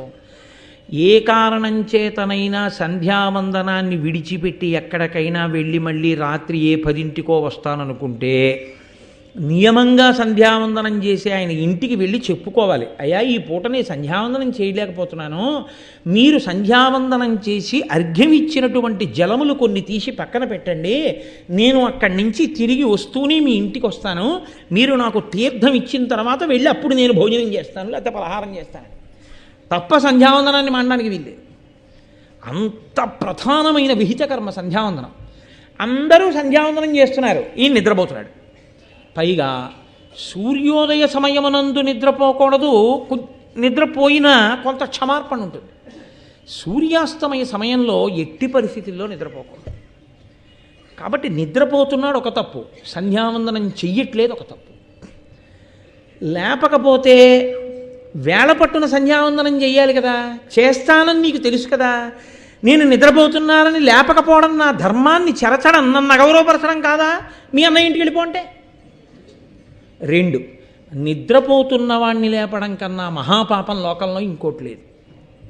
అందుకే నిద్రపోతున్న వాణ్ణి నిద్ర లేపితే ధర్మకార్యం చెప్పి నిద్ర లేపాలి. ఏదో ధార్మికమైనటువంటిది ఏదో చెప్పాలి, చెప్పి నిద్ర లేపాలి. ఏది ధర్మం చెప్పకుండా నిద్ర లేపితే మహాపాపాన్ని తీసుకెళ్ళి నిద్ర లేపిన వాడి ఖాతాలో వేస్తారు. ఒరే లేచి చదువుకోని లేపకూడదు. ఒరే తెల్లవారే ముందు లేచి ఈశ్వరుడికి నమస్కారం చెయ్యాలి కదరా. సూర్యోదయం అయ్యేటటువంటి కాలం బ్రాహ్మీ ముహూర్తం దగ్గరకు వచ్చింది, లేచి ఈశ్వరుడికి నమస్కారం చెయ్యి అనాలి. వాడు ఈశ్వరుడికి నమస్కారం చేయడానికి లేచిన తర్వాత ఇప్పుడు కూర్చొని చదువుకోనాలి. అంతే తప్ప ఏ కారణము లేకుండా నిద్ర లేపకూడదు. ఏదో కారణానికి ఒరే సినిమా టికెట్లు తేవాలి కొంచెం లేపకూడదు. ధర్మకార్యమునకు మాత్రమే నిద్ర లేపాలి. ధర్మకార్యమనగా దైవకార్యమునకే నిద్ర లేపాలి. అందుకే కౌసల్యా సుప్రజా రామ పూర్వా సంధ్యా ప్రవర్తతే ఉత్తిష్ట నరశార్దూల కర్తవ్యం దైవమాన్నికం. రాముణ్ణి లేపితే ఎందుకు లేవాలో కారణం చెప్పి లేపాడు విశ్వామిత్రుడు. ఈశ్వరుడు పడుకున్నాడని తెలిసిన కాబట్టి కారణం చెప్పాలి. సంధ్యావందనానికి లేపాలి ఇప్పుడు నేను ఇన్ని. కాబట్టి ధర్మలోపం జరగదు, లేపితే తప్పు కాదు. కానీ నేను నిద్రపోతుంటే ఎందుకు లేపావని కోప్పడితే సరే, నేను నిద్రపోతుంటే ఎందుకు లేపావని కోప్పడినా పర్వాలేదు నాకు. ఎందుకని ఆయన ధర్మం నిలబెట్టిందాన్ని అయ్యాను కాబట్టి నిద్ర లేపేస్తాను అని ఆయన నిద్ర లేపి ఆశ్రమంలో అందరూ సంధ్యావందనం చేసుకుంటున్నారయా, నువ్వు కూడా సంధ్యావందనం చేసుకోవాలి కదా, లేవండి నిద్ర అందావిడ. అంటే ఆయన వెంటనే దిగ్గున నిద్రలేచారు. అంటే ప్రతి చిన్న విషయాన్ని ఎందుకు చూపిస్తారో తెలుసా అండి? ధర్మము ఎంత గొప్పదో చూపించడం కోసం. అసలు ఇంట్లో అలా నిద్ర లేపడం అన్నది ఒక్కటి అలవాటైతే ఇల్లంతా బాగుంటుంది. భార్య భర్తని లేపినా, భర్త భార్యని నిద్ర లేపినా ధర్మం చెప్పి నిద్ర లేపాలి. కాబట్టి ఇప్పుడు ఆయన లేచన్నాడు, దేనికి లేపావు? నిద్రపోతున్నవాణ్ణి లేపడం తప్పని నీకు తెలియదా? నా పట్ల అగౌరవం కాదా అన్నాడు. అంటే ఆవిడంది కాదు, ధర్మం చెడిపోతోంది, అవతల సూర్యాస్తమయం అవుతోంది, సంధ్యావందనం చెయ్యాలి మీరు. కాబట్టి మరి నేను నిద్ర లేపకపోతే మీ ధర్మం పాడవుతుంది, మీ ధర్మం పాడవకూడదు కాబట్టి నిద్ర లేపాను, ఇందులో అగౌరవం ఎక్కడుంది అది. ఆయన ఏమన్నాడో తెలుసా అండి? ఇనుడస్తమింపబోయిన అనగా బోధింపవలెననప్పుడు నా మేల్కనునంతకు నుండక ఇనుడొనరగా అస్తాత్రికేగ నోడడే చెప్పుమా. ఏమన్నావు? నేను నిద్రపోతుండగా నేను లేచి సంధ్యావందనం చెయ్యక ముందు సూర్యుడు అస్తమించడమే. ఎంత ధైర్యం సూర్యుడికి! జరత్కారుడు నిద్రపోతున్నాడు, నేను కానీ అస్తమించానా ఆయనకి ధర్మలోపం వస్తుంది. కాబట్టి జరత్కారుడు నిద్రలేచే వరకు నేను అస్తమించని సూర్యుడు ఉండిపోతాడంతే. నా తపో ప్రభావం అటువంటిది, నా శక్తి అటువంటిది. నేను నిద్రలేచే వరకు సూర్యుడు అస్తమించాడు. నా గురించి సూర్యుడు అంత భయపడతాడు. సూర్యుడు నా యొక్క శక్తిని అంతగా లెక్క కట్టినవాడు. అటువంటి సూర్యుడు లెక్క కట్టి అస్తమించలేదు, నువ్వు మాత్రం సూర్యుడు అస్తమిస్తాడు, నువ్వు నిద్రలేని నన్ను లేపావు అంటే నా శక్తిని అంత తక్కువ అంచనా వేశావు. ఇది నాకు అగౌరవం కాదా? కాబట్టి నువ్వు మీ అన్నయ్య ఇంటికి వెళ్ళిపో, నేను ఆశ్రమానికి వెళ్ళిపోతున్నాను. ఏమి ప్రారంధం ఎవరైనా ఊహిస్తారా అది? ఆవిడ అన్నగారింటికి వెళ్ళిపోయింది, ఆయన ఆశ్రమానికి వెళ్ళిపోయాడు. పైగా చెప్పాడు, నువ్వు బెంగ పెట్టుకోకు, నీ కడుపులో అగ్నిహోత్రుడు సూర్యుడు ఎటువంటి వాళ్ళో అటువంటి తేజోవంతుడు పెరుగుతున్నాడు. ఆ బిడ్డడు చాలు మన జన్మ తరించింది. అంటే వాళ్ళ జీవితాలు అలా ఉండేవండోయ్. ఒక్కొక్కరు వివాహం చేసుకుంటే అసలు కామదృష్టి లేదన్న స్త్రీనే చేసుకున్నారు. హనుమ చేసుకున్నారు సువర్చనలు. అందుకే ఆమెకి కామదృష్టి లేదు, ఆయనకి కామదృష్టి లేదు. ఇద్దరు అలా ఉండి తరించారు. వాళ్ళు తరించారంటే వాళ్ళ స్థితి వేరు, ఒకరితో ఒకరికి పోలిక ఉండదు. కాబట్టి బ్రహ్మచర్యంలో సన్యసించిన శంకరాచార్యుల వారికి బ్రహ్మచర్యము సంసారము ఇలాంటివన్నీ చెప్పచ్చా అంటే చెప్పకూడదు, ఎందుకంటే ఆయన సన్యసించారు. కాబట్టి ఇప్పుడు ఆవిడ అన్నగారు వాసుకి దగ్గరికి వెళ్ళిపోయింది, ఆయనేమో ఆశ్రమంలో తపస్సు చేసుకోవడానికి వెళ్ళిపోయాడు. అదొక గొప్ప సంతోషంతో గొప్ప తృప్తితో ఉండేవారు. చాలు, మహాతేజోవంతుని యొక్క కుమారునకు నేను తల్లినయ్యాను, నా జన్మ సార్థకత పొందిందని తృప్తి పొందించేవారు వాళ్ళ రోజుల్లో. అంతకన్నా ఇంకా వాళ్ళకి కామోపభోగం మీద దృష్టి ఉండేది కాదు. కాబట్టి ఆయన తపస్సు చేసుకోవడానికి వెళ్ళిపోయాడు. వెళ్ళిపోయిన తరువాత ఆ పూర్ణతేజుడు అపగత పాపుడు అపాకృత భవాను బంధుడు నిజ మాతా పితృపక్ష ప్రబల భయాపహుడు ఆస్తికుడు ఉదితుడై పెరిగే ప్రభన్. ఆ పిల్లవాడు ఆస్తికుడు అనబడేటటువంటి పేరుంచబడిన పిల్లవాడు ఆ జరత్కారు యొక్క గర్భంలో నుండి పుట్టాడు. ఆయన పూర్ణమైనటువంటి తేజస్సు కలిగినటువంటి వాడు. అసలు పాపము తనకి అంటనివాడు, భవబంధములకు చిక్కనివాడు, పుడుతూనే అటు తల్లివేపు వాళ్ళని ఇటు తండ్రివేపు వాళ్ళని కూడా తరింపచేసినవాడు. ఎందుకని? ఇప్పుడు జరత్కారుడికి పిల్లలు పుట్టారు కాబట్టి ఆ ఒంటి వేరు పట్టుకుని విరాలాడుతున్న వాళ్ళు ఊర్ధ్వలోకాలకు వెళ్ళిపోయారు. ఇటు జరత్కారువుకి పిల్లాడు పుట్టాడు కాబట్టి ఈయన వలన సర్పయాగంలో పడిపోయేటటువంటి పాములైన మేనమామలందరూ బతుకుతారు. కాబట్టి పుట్టడంతోనే అసలు ఏ తపస్సు చెయ్యకుండానే ఇరువంశాలను ఉద్ధరించినటువంటి మహాపురుషుడు ఆస్తికుడు. ఆయన చవనసుతుడైన ప్రమతితో చదివే సకల వేదాంగంబులు నిజ విమల బుద్ధి నిరిగే సకల శాస్త్రంబుల ఎల్లయందు అధిక సాత్వికుడు ఆస్తికుడు అనగజనులు. ఆయన చవనుని యొక్క కుమారుడైనటువంటి ప్రమతి దగ్గర విద్యాభ్యాసం అంతా చేశాడు. ఎందుకు వచ్చింది ఈ మాట? ఎక్కడ విడిచిపెట్టిన కథ ఇక్కడికి వచ్చి మళ్ళీ కలుసుకుంది. మీతో నేను ప్రారంభం చేసినప్పుడు భృగువంశంలో పుట్టినటువంటి భృగువు పులోమ అనేటటువంటి తన భార్యని అగ్నిశాలలో అగ్నిని రక్షిస్తుండని చెప్పి స్నానానికి వెడితే పులోముడనబడేటటువంటి రాక్షసుడు వచ్చి అగ్నిహోత్రుణ్ణి ఈమె ఎవరు అని అడిగి ఆ పులోమని ఎత్తుకుని తీసుకెళ్ళిపోతుంటే పంది రూపంలో ఆమె గర్భం నుంచి జారిపడిన చవనుడు కన్నులు తెరిచి చూసినంత మాత్రం చేత ఆ పులోముడన్న రాక్షసుడు మరణిస్తే ఆమె పిల్లాన్ని ఎత్తుకుని వధూసరా అని ఆవిడ కన్నుల వెంట కారిన నీరు నదిగా మారితే బ్రహ్మగారు దానికి పేరు పెడితే ఆవిడ తిరిగి వస్తే ఎవరు చెప్పారు నువ్వు పులోమ అని అడిగితే అగ్నిహోత్రుడంటే అగ్నిహోత్రుడు సర్వభక్షకుడవుతాడంటే బ్రహ్మగారు వచ్చి నువ్వు సర్వభక్షకుడైనా పవిత్రుడుగానే ఉంటావంటే ఆ పుట్టినటువంటి చవనుడు అనేటటువంటి పిల్లవాడు శర్యాతి యొక్క కుమార్తె అయినటువంటి సుకన్యని వివాహం చేసుకుంటే ఆ చవనునికి సుకన్యకి కలిపి ఇదిగో ఇప్పుడు ఈయన చదువుకున్నటువంటి ప్రమతి అనబడేటటువంటి పిల్లవాడు పుడితే ఆ ప్రమతికి ఘృతాచికి కలిపి పుట్టినటువంటి వాడు రురుడైతే ఆ రురుడు విశ్వావసువు మేనక కలిసినప్పుడు పుట్టినటువంటి పిల్లయైన ప్రమద్వర స్థూలకేశుడనేటటువంటి ముని ఆశ్రమంలో పెరుగుతున్నప్పుడు ఆమెని పాము కరిస్తే పెళ్లి చేసుకుందామనుకున్నప్పుడు ఆయన తన తపస్సు ధారపోస్తానంటే దేవదూత వచ్చి మాట్లాడితే తన ఆయుర్దాయంలో సగభాగం ఇస్తే ప్రమద్వర బతికితే ప్రమద్వరని పెళ్లి చేసుకున్న రురుడు పాముల మీద కోపం వచ్చి కనపడిన పాముల్ని కర్ర పెట్టి కొడుతుంటే ఒక పొదలో డుండుబం అనేటటువంటి ఒక వృద్ధపాము కనపడితే ఆ విషం లేని పాము పైకి లేచి నేను సహస్రపాదుడనేటటువంటి మునిని ఖగముడు అనబడేటటువంటి నా స్నేహితుడి మీద గడ్డిపాముని వేయడం వల్ల ఆయనకి కోపం వచ్చి నువ్వు విషం లేని పామువై రురుడు కర్రతో కొట్టినప్పుడు నీకు శాప విమోచనం అవుతుందని అనుగ్రహిస్తే అదిగో ఆ రురుడు కర్ర పట్టుకుని కనబడితే స్థూలకేశుడికి ఆ సహస్రపాదుడికి ఆ రోజున శాప విమోచనమైతే ఆయన రురుడికి ధర్మమంతా చెప్పిన తర్వాత బ్రాహ్మణ ధర్మాన్ని తెలుసుకుని ఆయన హింసాకార్యాన్ని విడిచిపెడితే ఆ విషం లేని పాము పైకి లేచి నేను సహస్రపాదుడనేటటువంటి మునిని ఖగముడు అనబడేటటువంటి నా స్నేహితుడి మీద గడ్డిపాముని వేయడం వల్ల ఆయనకి కోపం వచ్చి నువ్వు విషం లేని పామువై రురుడు కర్రతో కొట్టినప్పుడు నీకు శాప విమోచనం అవుతుందని అనుగ్రహిస్తే అదిగో ఆ రురుడు కర్ర పట్టుకుని కనబడితే స్థూలకేశుడికి ఆ సహస్రపాదుడికి ఆ రోజున శాప విమోచనమైతే ఆయన రురుడికి ధర్మమంతా చెప్పిన తర్వాత బ్రాహ్మణ ధర్మాన్ని తెలుసుకుని ఆయన హింసాకార్యాన్ని విడిచిపెడితే అదిగో ఆ రురుణ్ణి చూసినటువంటి ఆ సహస్రపాదుడు ఆ రోజున నీ తండ్రి అయినటువంటి ప్రమతి యొక్క శిష్యుడైన ఆస్తికుడు సర్పయాగాన్ని ఆపాడు, నువ్వు పావుల్ని చంపుతావేరా అన్నాడంటే ఈ మాటలు వింటున్నటువంటి సౌతి పురాణం చెప్తున్నప్పుడు శౌనకాది మహర్షులందరూ కూడా ఎవరా ఆస్తికుడని అడిగితే వినతాకదురు ఆ కథ దగ్గర నుంచి ఇదిగో ఇవాళ ఇప్పుడు పుట్టినటువంటి ఆస్తికుడి వరకు కథ వచ్చింది. దాన్ని మీరు అలా కలుపుకోవచ్చు.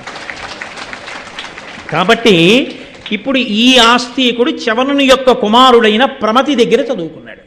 చదువుకుని విద్యాభ్యాసం చేసి సర్వశాస్త్రములను నేర్చుకున్న తర్వాత ఈయన పరమ సంతోషంగా పెరిగి పెద్దవాడయ్యాడు. ఇప్పుడు కథ మళ్ళీ ఇంకొక భాగం వైపుకి వెడుతోంది. పరీక్షిన్ మహారాజు గారి దగ్గరికి ఉదంకుడు వెళ్ళాడు. వెళ్ళి సర్పయాగం చెయ్యమని తన కోపాన్ని జనమేజయుడి మనసులోకి ప్రవేశించేటట్టుగా మాట్లాడాడు. మాట్లాడితే జనమేజయుడు అన్నాడు, ఈ ఉదంకుడు నా తండ్రిని తక్షకుడు కరిస్తే చనిపోయాడు అంటున్నాడు, నా తండ్రి ఎలా మరణించాడో ఓసారి చెప్పండి అన్నాడు మంత్రుల్ని. అంటే ఆ మంత్రులు లేచి పరీక్షితుతో అన్నారు, అభిమన్యునకు విరాటాత్మజయైన ఉత్తరకును పుట్టిన ధర్మమూర్తి కౌరవాన్వయ పరీక్షయమున ఉదయించి ప్రథం పరీక్షితుడు నా బరగువాడు ధర్మార్థకామముల్ తర్పక సలుపుచు పూని భూప్రజనెల్ల పుణ్యచరిత అనగుడై రక్షించి 67 రాజ్యంబు చేసిన రాజ వృషభుడు అధిక ధర్మమార్గుడైన నీ ఎట్టి సత్వత్రు బడసియున్న పుణ్యుడు అన్యనాథ మకుట మణిగణ ప్రభారంజిత పాద పంకజుండు భరతనిభుడు. నీ తండ్రి అయినటువంటి పరీక్షిత్తు ఉత్తర విరాట్ రాజు యొక్క కుమార్తె అయినటువంటి ఉత్తరని అభిమన్యుడు వివాహం చేసుకున్నప్పుడు అభిమన్యుడికి ఉత్తరకి పుట్టినవాడు నీ తండ్రి అయిన పరీక్షిత్. ఆ పరీక్షిత్తు నీ తాత అయినటువంటి అర్జునుడితో సమానం. ఎందుకని? ఈ పరీక్షిత్ ఇప్పుడు వింటున్నటువంటి జనమేజయుని యొక్క తండ్రి పరీక్షిత్, పరీక్షిత్ యొక్క తండ్రి అభిమన్యుడు, అభిమన్యుని యొక్క తండ్రి అర్జునుడు, అర్జునుని యొక్క తండ్రి పాండురాజు. వంశంలో పోలికలు వస్తాయనడానికి పోలిక ఏమిటో తెలుసా అండి? ఎక్కడో ముత్తాత పాండురాజుకి వేట అంటే ఇష్టం, అదే పోలిక ఇప్పుడు వచ్చింది పరీక్షిత్తుకి. ఆ వేట కోసమే వెళ్ళి అదిగో ఆ శమీకుడనబడేటటువంటి ఋషి యొక్క మెడలో చచ్చిపోయిన పావునేశాడు. వంశంలో ఉన్న పోలికలు పిల్లలకు వస్తాయంటే అది అందుకే వంశంలో 7 తరాలు అటు ఇటు చూసి పిల్లనిస్తారు, లేకపోతే అట్లాంటి అఘాయిత్యం ఉన్నవాడు ఇక్కడ పుడితే అందుకని. కాబట్టి అదిగో అభిమన్యుడికి విరాట రాజపుత్రి అయినటువంటి ఉత్తరకి పుట్టినటువంటి ధర్మమూర్తి నీ తండ్రి కౌరవాన్వయ పరిక్షయమునను దయించి ప్రథ పరీక్షితుడు నా బరగువాడు. ఆయన కురువంశం, కురువంశంలో ఉన్నటువంటి వాళ్ళే పాండవులు కూడా, కాబట్టి కౌరవులే. కాబట్టి అదిగో ఆ కౌరవులు అంటే పాండవుల యొక్క సంతతి అంతా కూడా నశించిపోయి అభిమన్యుడు కూడా మరణించి ఉప పాండవులు కూడా మరణించిన తరువాత ఇంకా పాండవుల యొక్క వంశాంకురము ఉత్తరాగర్భమునందు మిగిలిపోయిన ఒక్క పరీక్షితే ఉన్నప్పుడు ఆ ఒక్క పిల్లవాడు కూడా బతకకూడదని పిండం మీదకి బ్రహ్మశిరోనామకాస్త్రాన్ని అశ్వత్థామ ప్రయోగిస్తే ఆమె కృష్ణుడి పాదములు పట్టుకుని ప్రార్థన చేస్తే ఇక్కడ బయట రథం దగ్గర నిలబడిన కృష్ణుడు ఉత్తరాగర్భంలోకి ప్రవేశించి ఆ బ్రహ్మశిరోనామకాస్త్రానికి పిండానికి మధ్యలో నిలబడి ఘోర రూపంతో బ్రహ్మాస్త్రాన్ని సాత్విక రూపంతో పిండాన్ని చూసి బ్రహ్మాస్త్రాన్ని తనలో కలుపుకొని పిల్లాన్ని రక్షిస్తే ఆయన పరీక్షగా విష్ణువుని చూసి పుట్టిన తరువాత కూడా తాత అయిన ధర్మరాజు తొడ మీద కూర్చుని సభలో ఉన్న వాళ్ళందరినీ నేను మా అమ్మ కడుపులో ఉన్నప్పుడు శంఖచక్ర గదా పద్మములను పట్టుకుని నన్ను రక్షించిన మహానుభావుడు ఎక్కడున్నాడా అని ఇలా పట్టి పట్టి చూస్తుంటే ఆయన్ని దేవరాతుడు అని పేరున్నా కూడా ప్రజలందరూ పరీక్షగా చూస్తాడని పరీక్షిత్ అని పిలిచారు. కాబట్టి కురువంశానికి మిగిలిన ఏకైక నలుసు నువ్వు. ధర్మార్థకామములు తప్పక చలుపుచు పూని భూప్రజనెల్ల పుణ్యచరిత అనఘుడై రక్షించి 67 రాజ్యంబు చేసిన రాజవృషభుడు. మీ తండ్రి 60 సంవత్సరములు ధర్మార్థకామములు తప్పకుండా రాజ్యం చేసినటువంటి మహానుభావుడు.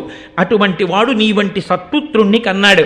మీ నాన్న సింహాసనం మీద కూర్చొని పాదపీఠం మీద పాదం పెడితే అన్య దేశముల నుంచి వచ్చినటువంటి రాజుల యొక్క కిరీటములు నీ తండ్రి పాదముల దగ్గర ఉంచి నమస్కరిస్తే వాళ్ళ కిరీటములలో ఉన్న మణుల కాంతులు మీ తండ్రి పాదములకు నీరాజనములు పట్టేవి. అంత కీర్తి వహించినటువంటి మహానుభావుడు.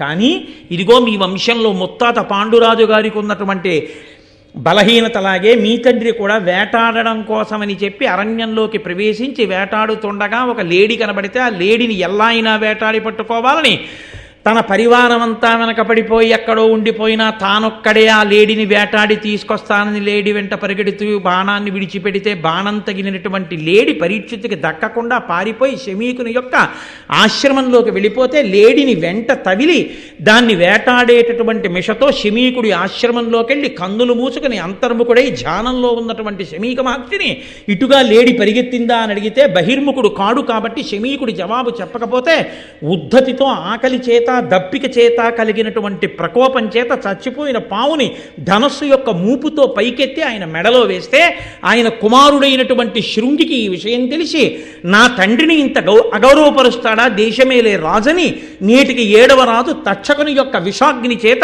నా తండ్రి మూపురమునందు మృత సర్పాన్ని వేసినటువంటి పరీక్షిత్తు తక్షకుని అగ్నిజ్వాలల యందు కాడి బూడిదగుగాక అని శాపవాక్కు విడిచిపెట్టి తండ్రి దగ్గరికి వచ్చి అభివాదం చేసి గోత్రనామాలు చెప్పుకుని భూమి మీద పడి నమస్కరిస్తున్న సమయంలో ఆ మహానుభావుడు శమీకుడు కన్నులు విప్పి తన కొడుకైన శృంగిని చూసి ఏరా బాధగా ఉన్నావని అడిగితే నాన్నగారు మీ మూపు మీద పరీక్షిత్ మృత సర్పాన్ని వేశాడు, కోపం వచ్చినటికి 7వ నాడు ఆయన మరణించాలని నేను శాపవాక్కు విడిచిపెట్టాను. అదిగో ఆ మూపురం మీద పాము తీశాను, నాకు చాలా బాధ కలిగింది నాన్నగారు. ఆ పరీక్షిత్తు చేసినటువంటి దుష్కృత్యానికంటే శమీకుడు చూసి ఎంత పని చేశావురా, చంద్రవంశంలో పుట్టినవాడు, మహాపురుషుడు, రాజ్యమును ధార్మికంగా పరిపాలిస్తున్నవాడు, అందరినీ కాపాడేటటువంటి ప్రభువుని నీ యొక్క వ్యగ్రమైన వాక్కు చేత అర్ధాయుష్కుణ్ణి చేసి పడగొడుతున్నావు. దీనివల్ల లోకమంతా పాడైపోదా? కోపం అనేది రానేకూడదు, కానీ కోపం వస్తే ఎన్ని ఉపద్రవాలు వస్తాయో వినరా అని ఆ రోజున కొడుకు శృంగితో శమీకుడు అన్నాడు. క్రోధమ తపముంచెరచును, క్రోధమ అణిమాదులైన గుణముల బాపున్, క్రోధమ ధర్మక్రియలకు బాధయగున్, క్రోధిగా తపస్వికి చిన్నే. క్రోధము ఆవహించినటువంటి వాని యొక్క తపస్సు చెడిపోతుంది. క్రోధము వలన అణిమాది సిద్ధులు గుణములు అన్నీ నశించిపోతాయి. క్రోధము ధార్మికమైనటువంటి పనులు చెయ్యనివ్వదు. క్రోధమున్నటువంటి వాడు ఇక తపస్వి ఎలా అవుతాడు? క్షమలేని తపసితనమును, ప్రమత్తు సంపదయు, ధర్మ బాహ్య ప్రభు రాజ్యము, భిన్న కుంభమునతో యముల బట్టుల అధ్రువంబులకు ఇవియల్లన్. క్షమలేని తపసితనమును, ఓర్పులేనటువంటి తపస్సు, అలాగే పరాకుగా ఉండకపోవడం వల్ల ఐశ్వర్యం నిలబడకపోవడం అనేటటువంటి లక్షణం. అంటే పరాకు ఉన్నటువంటి వాడికి ధనం ఉంటుంది, పరాకు లేకపోవడం అనేటటువంటి వాడికి ధనం జారిపోయినట్టు ధర్మం విడిచిపెట్టినటువంటి రాజుకి రాజ్యం ఎలా నశిస్తుందో అది పగిలిపోయిన కుండలో పోసినటువంటి నీరు కారిపోయినట్టే. క్రోధమున్న వాడికి తపస్సు ఫలించదు, ధర్మం విడిచిపెట్టిన వాడికి రాజ్యం నిలబడదు, పరాకు లేని వాడికి ఐశ్వర్యం నిలబడదు, పగిలిపోయిన కుండలో నీరు పోసిన వాడికి నీరు నిలబడదు. కాబట్టి నీకెందుకురా తపస్సు? ఇంత క్రోధం ఉన్నవాడికి నీకు తపస్సు ఫలిస్తుందా? ఎంత తప్పు పని చేశావురా అని గౌరముఖుడు అనబడేటటువంటి ఒక మునిని పిలిచి నేటికి 7వ రోజున మరణించాలని రాజుకి నా కొడుకు శాపం ఇచ్చాడు. వెంటనే భద్రతా ఏర్పాట్లు చేసుకుని మంత్రతంత్రములు తెలిసిన్నటువంటి నిపుణులైన బ్రాహ్మణుల్ని పక్కన పెట్టుకుని ఎంత మాత్రమూ పరాకు లేకుండా తనను తాను రక్షించుకోమని పరీక్షిత్ మహారాజుకి నా వాక్కుగా చెప్పండని ఆ గౌరముఖుడనబడేటటువంటి మునిని పరీక్షిత్ దగ్గరికి పంపిస్తే ఈయన వెళ్ళి పరీక్షిత్తుకి చెప్తే శమీక మహర్షి కొడుకుని అడిగాడు ఆ రోజున, నువ్వు వెనక్కి తీయలేవా నీ శాపాన్నని. నాన్నగారు నేనేం చెయ్యలేని, ఇప్పటికే నేను విడిచిపెట్టిన శాపవాక్కు తక్షకుడిలో ప్రచోదనం చేసి బయలుదేరిపోయి ఉంటాడు కరవడానికి పరీక్షిత్తుని అన్నాడు. ఆ మాట చెప్పినట్టుగానే మహానుభావుడు బయలుదేరాడు. బయలుదేరి గబగబా వచ్చేస్తున్నాడు. వచ్చి ఇంకా పరీక్షిత్తుని కాటు వెయ్యాలి. అది 7వ రోజు. ఇంకా ఆ ఒక్క రోజు దాటిపోయిందా ఇక పరీక్షిత్తు బతికేస్తాడు. కాబట్టి ఆయన ఒక పెద్ద ఒంటి స్తంభపు మేడ కట్టుకుని మంత్రతంత్రములు తెలుసున్న వాళ్ళందరినీ పక్కన పెట్టుకుని సకలోర్వీషుడు అతి ప్రయత్నపరుడై సర్వక్రియా దక్ష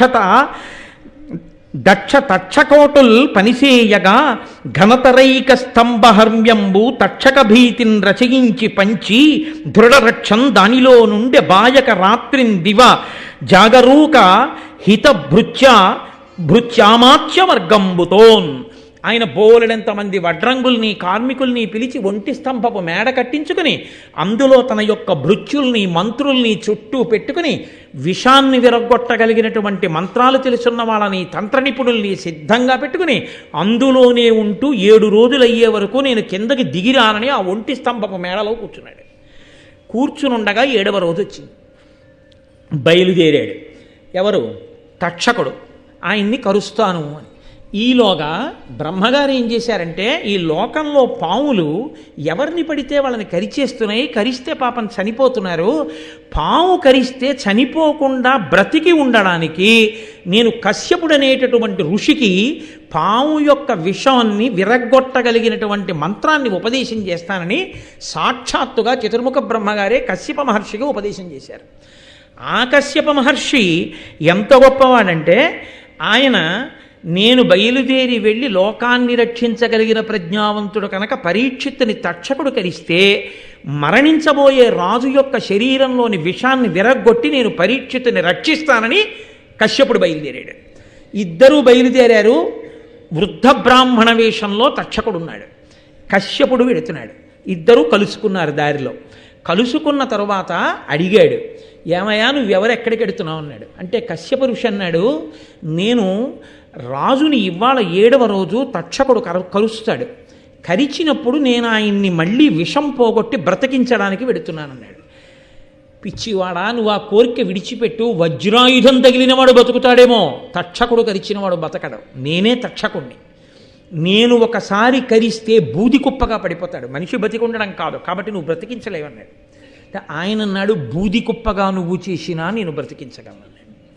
అయితే ఏది, ఇక్కడ పెద్ద మర్రి చెట్టు ఉంది, దాని కొమ్మలు ఎంత దూరం వ్యాపించాయో తెలియట్లా, పచ్చటి చెట్టు, నేను మొదట్లో కరుస్తాను, బూడిద కుప్పగా పడిపోతుంది, బ్రతికించి చూస్తానన్నాడు. తక్షకుడు కాటు వేశాడు, అది బూది కుప్ప కింద పడిపోయిన చెట్టు. వెంటనే ఈ కశ్యప ఋషి బ్రహ్మగారు తనకి ఉపదేశం చేసినటువంటి మంత్రాన్ని జపం చేసి ప్రయోగించాడు. వెంటనే ఆ మర్రి చెట్టు మళ్ళీ వచ్చేటప్పటికే తక్షకుడు ఆశ్చర్యపోయాడు. అయితే ఈ విషయం ఎలా తెలిసింది హస్తినాపురంలో అంటారేమో, ఒక వ్యక్తి కర్ర పుల్లలు ఏరుకుందామని అరణ్యంలోకి వచ్చి ఆ మర్రి చెట్టు మీదకి వచ్చి ఎండు పుల్లలు విరుచుకుంటున్నాడు. అకస్మాత్తుగా వీళ్ళిద్దరూ మాట్లాడుకుని తక్షకుడు కరవడంలో ఈ వ్యక్తి కూడా కాలి బూడిదైపోయి కింద పడిపోయాడు. మళ్ళీ కశ్యప ఋషి మంత్రప్రభావం చేత చెట్టుతో పాటు ఆయన కూడా బతికాడు. ఆయన తర్వాత పరిగెత్తుకుంటూ హస్తినాపురానికి వెళ్ళి ఈ విషయం అంతా చెప్పాడు, వాళ్ళిద్దరూ ఇలా మాట్లాడుకున్నారని. అందువల్ల బయటకు వచ్చింది లోకల్లో. కాబట్టి ఇప్పుడు తక్షకుడు అన్నాడు, నేను కాటు వెయ్యడం అనేటటువంటిది పరమసత్యం, కాటు వేసేస్తాను, నువ్వెందుకు ఆయన్ని బతికించాలనుకుంటున్నావు? ఒకటి, మహానుభావుడు కాబట్టి బతికిస్తాను. రెండు, రాజుని బతికిస్తే రాజు అపారమైన ధనం ఇస్తాడు, రాజు ఎంత ధనం ఇస్తాడో అంతకన్నా అధికమైన ధనం ఇస్తాను, నువ్వు బ్రతికించవద్దు, వెళ్ళిపోమన్నాడు. కశ్యప ఋషి కందులు మూసుకుని అంతరదృష్టితో చూశాడు, రాజుకి మరణము తథ్యము అని తెలిసిపోయింది. అంటే ఒకసారి ఋషివాక్కు ఇక తప్పించుకోవడం కుదరదు, కాబట్టి ఎలాగో మరణిస్తాడు, కాబట్టి నేను ఈ డబ్బు తీసుకుని వెళ్ళిపోదామని ఆయన తక్షకుడు ఇచ్చినటువంటి డబ్బు పెట్టుకుని కశ్యప ఋషి వెళ్ళిపోయాడు. ఇప్పుడు ఈయన కోటలోకి ప్రవేశించాలి, ఒంటి స్తంభపు మేడలోకి. తన సోదరులైనటువంటి పావుల్ని కొంతమందిని పిలిచి, మీరు బ్రాహ్మణ కుమారుల వేషం వేసుకుని ఋగ్వేద యజుర్వేద మంత్రాలు చెప్తూ వెళ్ళండి, కొన్ని పువ్వులు పళ్ళు పట్టుకెళ్ళి ప్రసాదం రాజా నీకు రక్షగా ఇస్తున్నామని ఇవ్వండి. వేదం చదువుకుంటున్న బ్రాహ్మణ కుమారుల్ని చూస్తే రాజు కాదన్నాడు, తీసుకుంటాడన్నారు. అంటే వాళ్ళు అలాగే వెళ్ళారు. వెడితే రాజు పాపం ప్రసాదం కదా అని పుచ్చుకున్నాడు. పుచ్చుకొని ఆయన ఆ పళ్ళు తన చుట్టూ ఉన్న మంత్రులకి ఇస్తున్నాడు. ఇస్తూ చాలా ధైర్యంగా ఆయన ఆ మంత్రులతో ఒక మాట అన్నాడు, సూర్యులనున్న మంత్రులను చుట్టములన్ కడుకూర్చు మిత్రులన్ సరబలుండు చూచి మునిశాపతి నంబులు ఒవుదించే అంభోరుహమిత్రుడస్తగిరి పొందెడునంచొగి తత్ఫలావలుల్ వారలకెల్లబెట్టి అనవజ్యుడు తనొక పండు చెచ్చరన్. అదిగో సూర్యాస్తమయం అయిపోతోంది, పశ్చిమ దిక్కున గురుక్కిపోతున్నాడు సూర్యుడు. 7వ రోజు అయిపోయింది, కాబట్టి ఇంక శాపం నేను చేయదు, నేను బతికేసినట్టే. కాబట్టి ఇది ప్రసాదం బ్రాహ్మణ కుమారులు తెచ్చారు, మీరు తినండి అని వాళ్ళందరికీ పెట్టి ఒక పండు తీసి నేను తింటానని ఆ పండుని ఇలా విప్పాడు.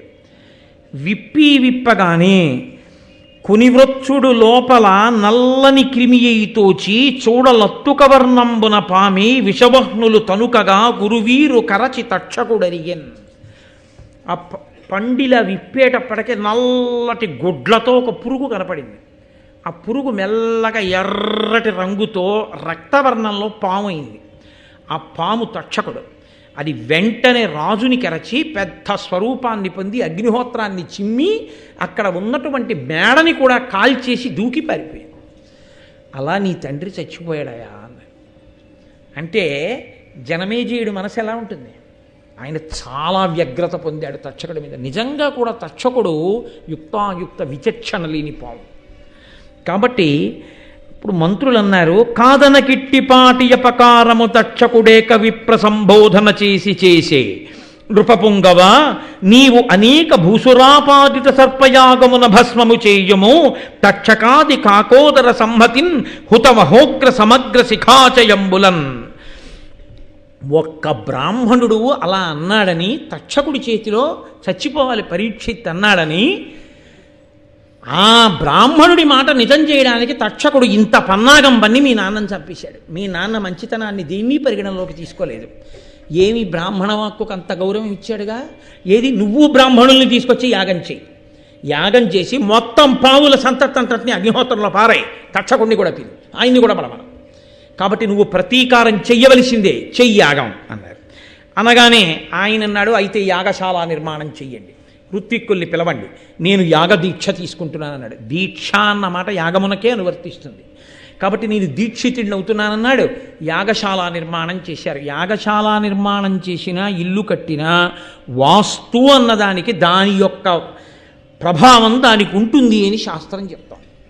ఎవరు ఏ మాటలు చెప్పినా మనం శాస్త్రాన్ని నమ్మిన వాళ్ళమైనప్పుడు మనం అలాగే మాట్లాడవలసి ఉంటుంది, మనం అలాగే పాటించవలసి ఉంటుంది. కాబట్టి అందులో ఒక పౌరాణికుడు, ఒక మహానుభావుడు, శాస్త్రములు తెలుసున్నవాడు వచ్చి జనమేజయుడితో అన్నాడు, అనగా ఈ యజ్ఞము విధి సనాధరుత్తి ప్రయోగ సంపూర్ణం వయ్యును గడచన నేరదు నడుమన యుడుగును భూసురోత్తమ నిమిత్తమునన్. ఈ యాగశాల నిర్మాణంలో దోషం ఉంది. యాగశాల నిర్మాణంలో దోషం ఉన్న కారణం చేత ఎంత గొప్ప బ్రాహ్మణుల్ని నువ్వు తీసుకొచ్చినా, ఎంత గొప్ప యజ్ఞ సంభారాలు నువ్వు తీసుకొచ్చినా ఈ యాగం మధ్యలో ఒక బ్రాహ్మణుడి వల్ల ఆగిపోతుంది అంటే జనమేజయుడు లక్ష్య పెట్టలేదు. లక్ష్య పెట్టకుండా ఆయన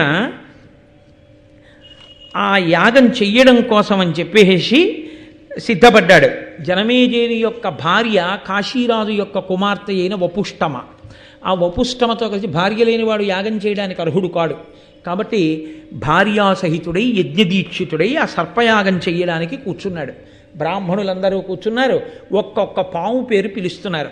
పిలిస్తే వచ్చి అతి వేగాకుల చిత్తులై పడి రుదాప్తాసీ విషాగ్నుల్ సితాసిత పీతారుణ వర్ణదేహులు నవాశ్రుగ్రక్త నేత్రుల్ మహోన్నతులేక త్రిక పంచ సప్త నవ నానామస్తకుల్ పల్వురు ఉద్ధత నాగేంద్రులు బ్రహ్మదండ హతి ఆర్తధ్వానులై మహిళోన్.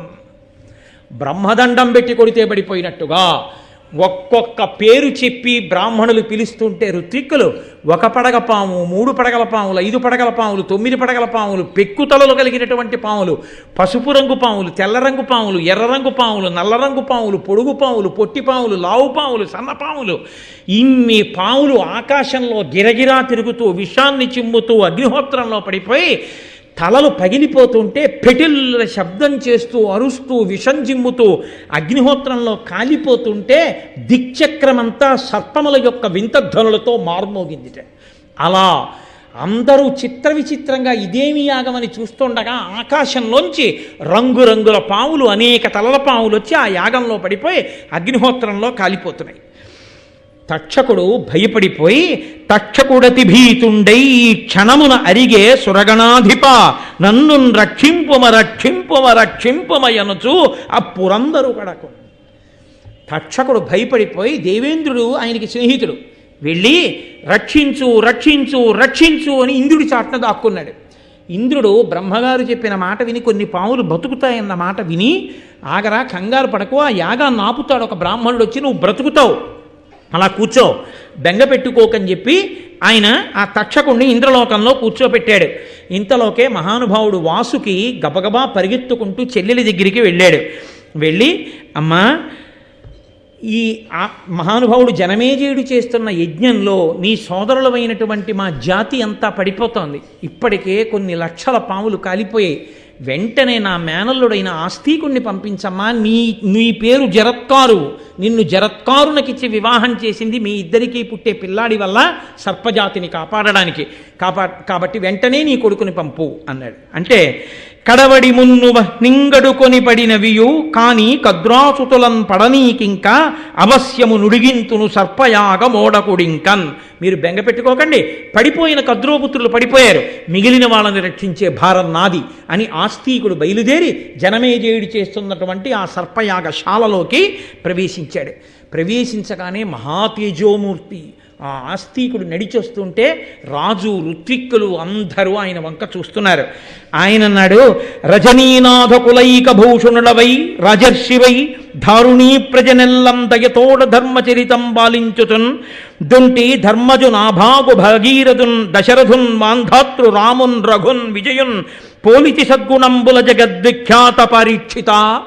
మహానుభావ పరీక్షిత్తు, నీవు రజనీనాథ కులైక భూషణుడవై రాజర్షివై చంద్రవంశంలో పుట్టినటువంటి గొప్ప రాజువై రాజర్షివై ప్రజలందరినీ దయతో ధర్మంతో పరిపాలన చేస్తూ ఆనాడు ధర్మరాజు, నాభాగుడు, భగీరథుడు, దశరథుడు, మాంధాత, రాముడు, రఘుమహారాజు, అర్జునుడు ఎలా పరిపాలన చేశారో అలా పరిపాలించావయ్యా.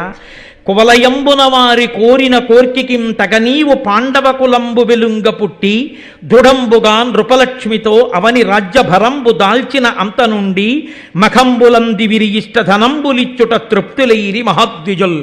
నాయన, ఈ భూమండలానికి అంతటికి నువ్వు చక్రవర్తి అయిన తరువాత నీ రాజ్య పరిపాలనలో నువ్వు అనేకమైన యజ్ఞయాగాది క్రతువులు చేస్తూ ఋత్విక్కుల్ని పిలిచి నువ్వు ఇచ్చినటువంటి సంభావనల చేత, ఆ యజ్ఞ దీక్షితులైనటువంటి ఋత్విక్కులకి నువ్వు ఇచ్చినటువంటి దక్షిణల చేత బ్రాహ్మణులందరూ ఎంతో తృప్తి పొంది ఉన్నారు. ఈ స్తోత్రం చెయ్యడంలో ఒక రహస్యం ఉంది, దాని చివర మీకు దాన్ని చెప్తాను. వితతమఖ ప్రయోగ విధివిత్తము ఉత్తమధీయతుల్ జగన్నుత సుమహాతపోధనులు అనుగ్రహ నిగ్రహ శక్తియుక్తులీక్రతువున ఋత్వికుల్ కమలగర్భ సమానులు పూర్వ దిక్పతి క్రతువున యజకోత్తముల కంటే ప్రసిద్ధులు సర్వ విద్యలన్. నువ్వు ఇక్కడ నిమంత్రణం చేసినటువంటి ఋత్విక్కులున్నారే, వాళ్ళు ఆగ్రహించినా అనుగ్రహించినా ఏదైనా చెయ్యగలిగినటువంటి సమర్థులు.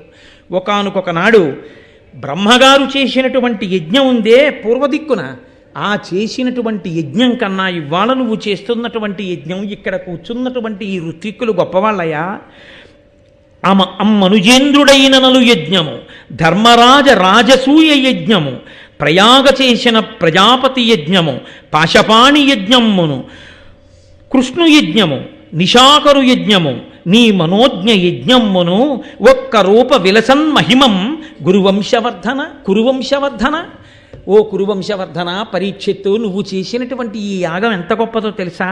ఒకనాడు మహారాజైనటువంటి నలుడు చేసిన యజ్ఞం, ధర్మరాజు చేసిన రాజసూయాగం, ప్రయాగలో బ్రహ్మగారు చేసినటువంటి యజ్ఞం, పాశం చేతిలో పెట్టుకునేటటువంటి వరుణుడు చేసినటువంటి యజ్ఞం, కృష్ణుడు చేసినటువంటి యజ్ఞం, చంద్రుడు చేసినటువంటి యజ్ఞం, నువ్వు చేసిన యజ్ఞం, ఇవయ్యా యజ్ఞాలంటే. ఎంత గొప్ప యజ్ఞం చేశావయ్యా. అసలు యజ్ఞాలకన్నిటికీ నీ యజ్ఞం ఎందుకు గొప్పదో తెలుసా? ఒక మహానుభావుడు ఇక్కడ కూర్చున్నాడు ఈ యజ్ఞంలో. విద్వన్ముఖ్యుడు ధర్మమూర్తి త్రిజగద్విఖ్యాత తేజుండు కృష్ణద్వైపాయనుడే గుదించి సుత శిష్య బ్రహ్మ సంఘంబుతో సద్వద్యుండు సదస్యుడయ్యే అని శక్యంబె వర్ణింప సాక్షాద్విష్ణుండవ నీవు భూపతులలో కౌరవ్య వంశాగ్రణి. మహానుభావుడు, అపారమైన విద్వత్తు కలిగిన వాడు, ధర్మమూర్తి, 3 లోకములయందు ఖ్యాతి గడించినటువంటి వాడు, కృష్ణద్వైపాయనుడన్న పేరు కలిగినటువంటి వాడు, వేదవ్యాసుడు శిష్య ప్రశిష్యులతో వచ్చి ఈ యాగంలో కూర్చుని ఈ యజ్ఞాన్నంతటినీ పరీక్షిస్తున్నాడు, పరిశీలనం చేస్తున్నాడు. అంతటి మహానుభావుడు వచ్చి కూర్చున్నాడంటే ఈ యాగం ఎంత గొప్పదో ఇంకా వేరే చెప్పాలా నాయన?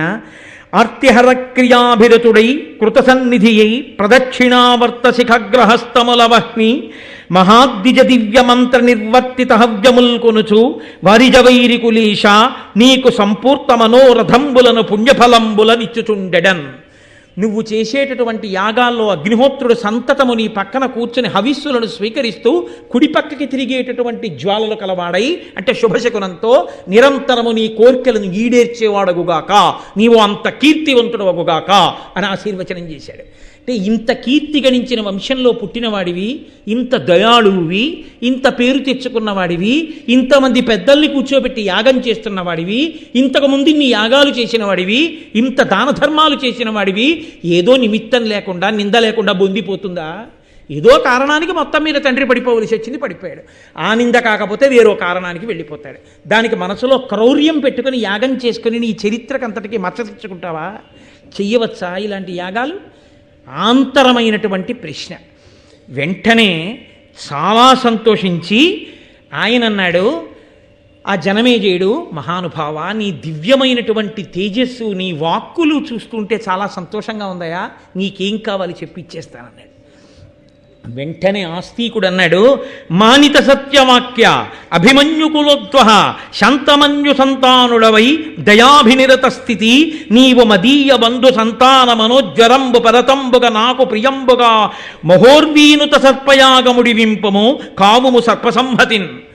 నీవు నా బంధువులైనటువంటి సర్పములన్నీ ఇందులో పడిపోయి ఇలా కాలిపోయి మరణించకుండా వాళ్ళ మనోవేదన తీరేటట్టుగా, నేను సంతోషించేటట్టుగా నీవు దయతో ప్రాణుల పట్ల కక్ష పెంచుకోవడం అనేటటువంటిదే విషం.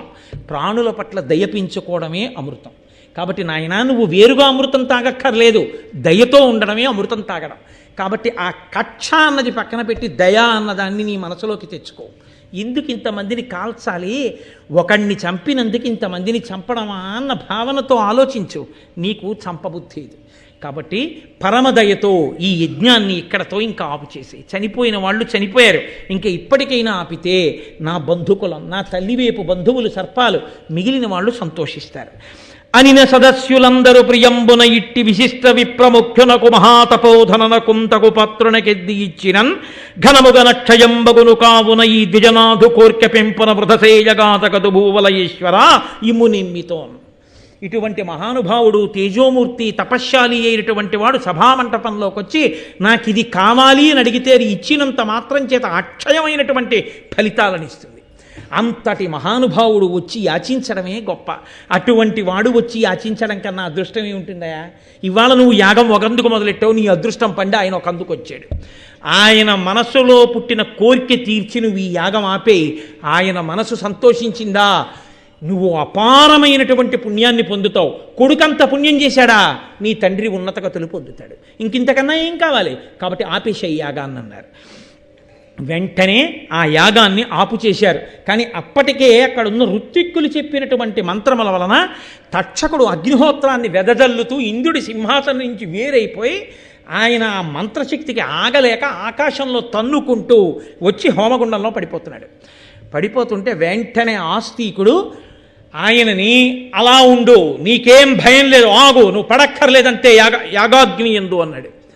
ఆస్తికుని యొక్క నోటి మాట ప్రభావానికి అగ్నిహోత్రంలో పడిపోతున్న తక్షకుడు తప్పుకుని పక్కకెళ్ళి పడ్డాడు. పడి బ్రతికిపోయాడు. ఆ కారణం చేత ఇప్పటికీ ఎక్కడ ఆస్తికుని యొక్క కథని చెప్పుకుంటారో, ఎక్కడ ఆస్తిక మహర్షిని తలుచుకుంటారో అక్కడ ఎంత విషపూరితమైన సర్పములు తలలు దించేస్తాయిట. ఆస్తికుడి కథ విన్నవారి జోలికి, భక్తితో ఆయనకి నమస్కరించిన వారి జోలికి పాములు రావు. కాదు, అసలు వనర జరత్కారు మునీంద్రునకు జరత్కారునకు సుతుండైన మహామునివరు నాస్తికుని ముదమున తలచిన ఉరగభయము పొందరు జనులు.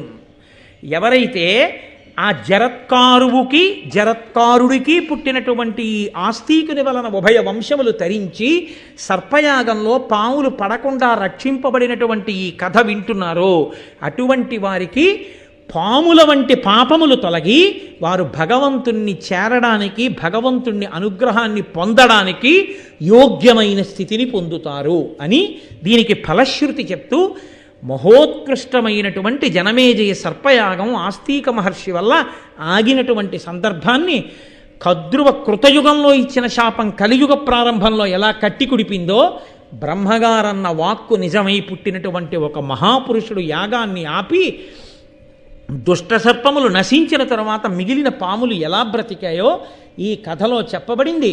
అంటే ఒకసారి మహాపురుషులైనటువంటి వారు కోపంతో కానీ అనుగ్రహంతో కానీ ఒక వాక్కుని విడిచిపెట్టేశారో అది ఎప్పుడో అప్పుడు అనుభవంలోకి వచ్చి తీరుతుంది అని మనకి అనేకమైనటువంటి ధర్మసూక్ష్మములతో కూడినటువంటి ఈ కథాభాగాన్ని మహానుభావుడు మనకు అందించి నన్నయ్య భట్టారకుడు మనని కృతార్థుల్ని చేశారు. ఎన్ని ధర్మసూక్ష్మములు వివరించారో మీరు దీన్ని జాగ్రత్తగా గమనిస్తే ఎన్నో చోట్ల వ్యగ్రతతో విడిచిపెట్టినటువంటి వాక్కు బ్రహ్మదండము కన్నా గొప్పదై పడగొట్టేస్తుంది అని చూపిస్తుంది. అందుకే తపస్సు చేయడం గొప్ప కాదు, తపస్సు చేసినటువంటి వాడు నిగ్రహాన్ని పొంది ఉండడం కూడా అంతే అవసరమై ఉంటుంది. శృంగి వాక్కు విడిచిపెట్టాడు, శమీకుడు అడిగాడు ఉపసంహారం చేయమని. నాన్నగారు, నేను శాపవాక్కు విడిచిపెట్టింది అప్పుడే తక్షకుడిలో ప్రచోదనం చేసేసింది, కాబట్టి నేను వెనక్కి తీలేనన్నాడు. కద్రువ విడిచిపెట్టింది, వెనక్కి తీలేకపోయింది. బ్రహ్మగారు అనుగ్రహవాక్కు విడిచిపెట్టాడు, రక్షింపబడ్డాయి. కోపంతో విడిచిపెట్టిన వాక్కు భూతదయలేనటువంటి పనియే విషము. భూతదయ సకల ప్రాణులు సంతోషంగా ఉండాలనేటటువంటి మనసుతో జీవించడమే అమృతం.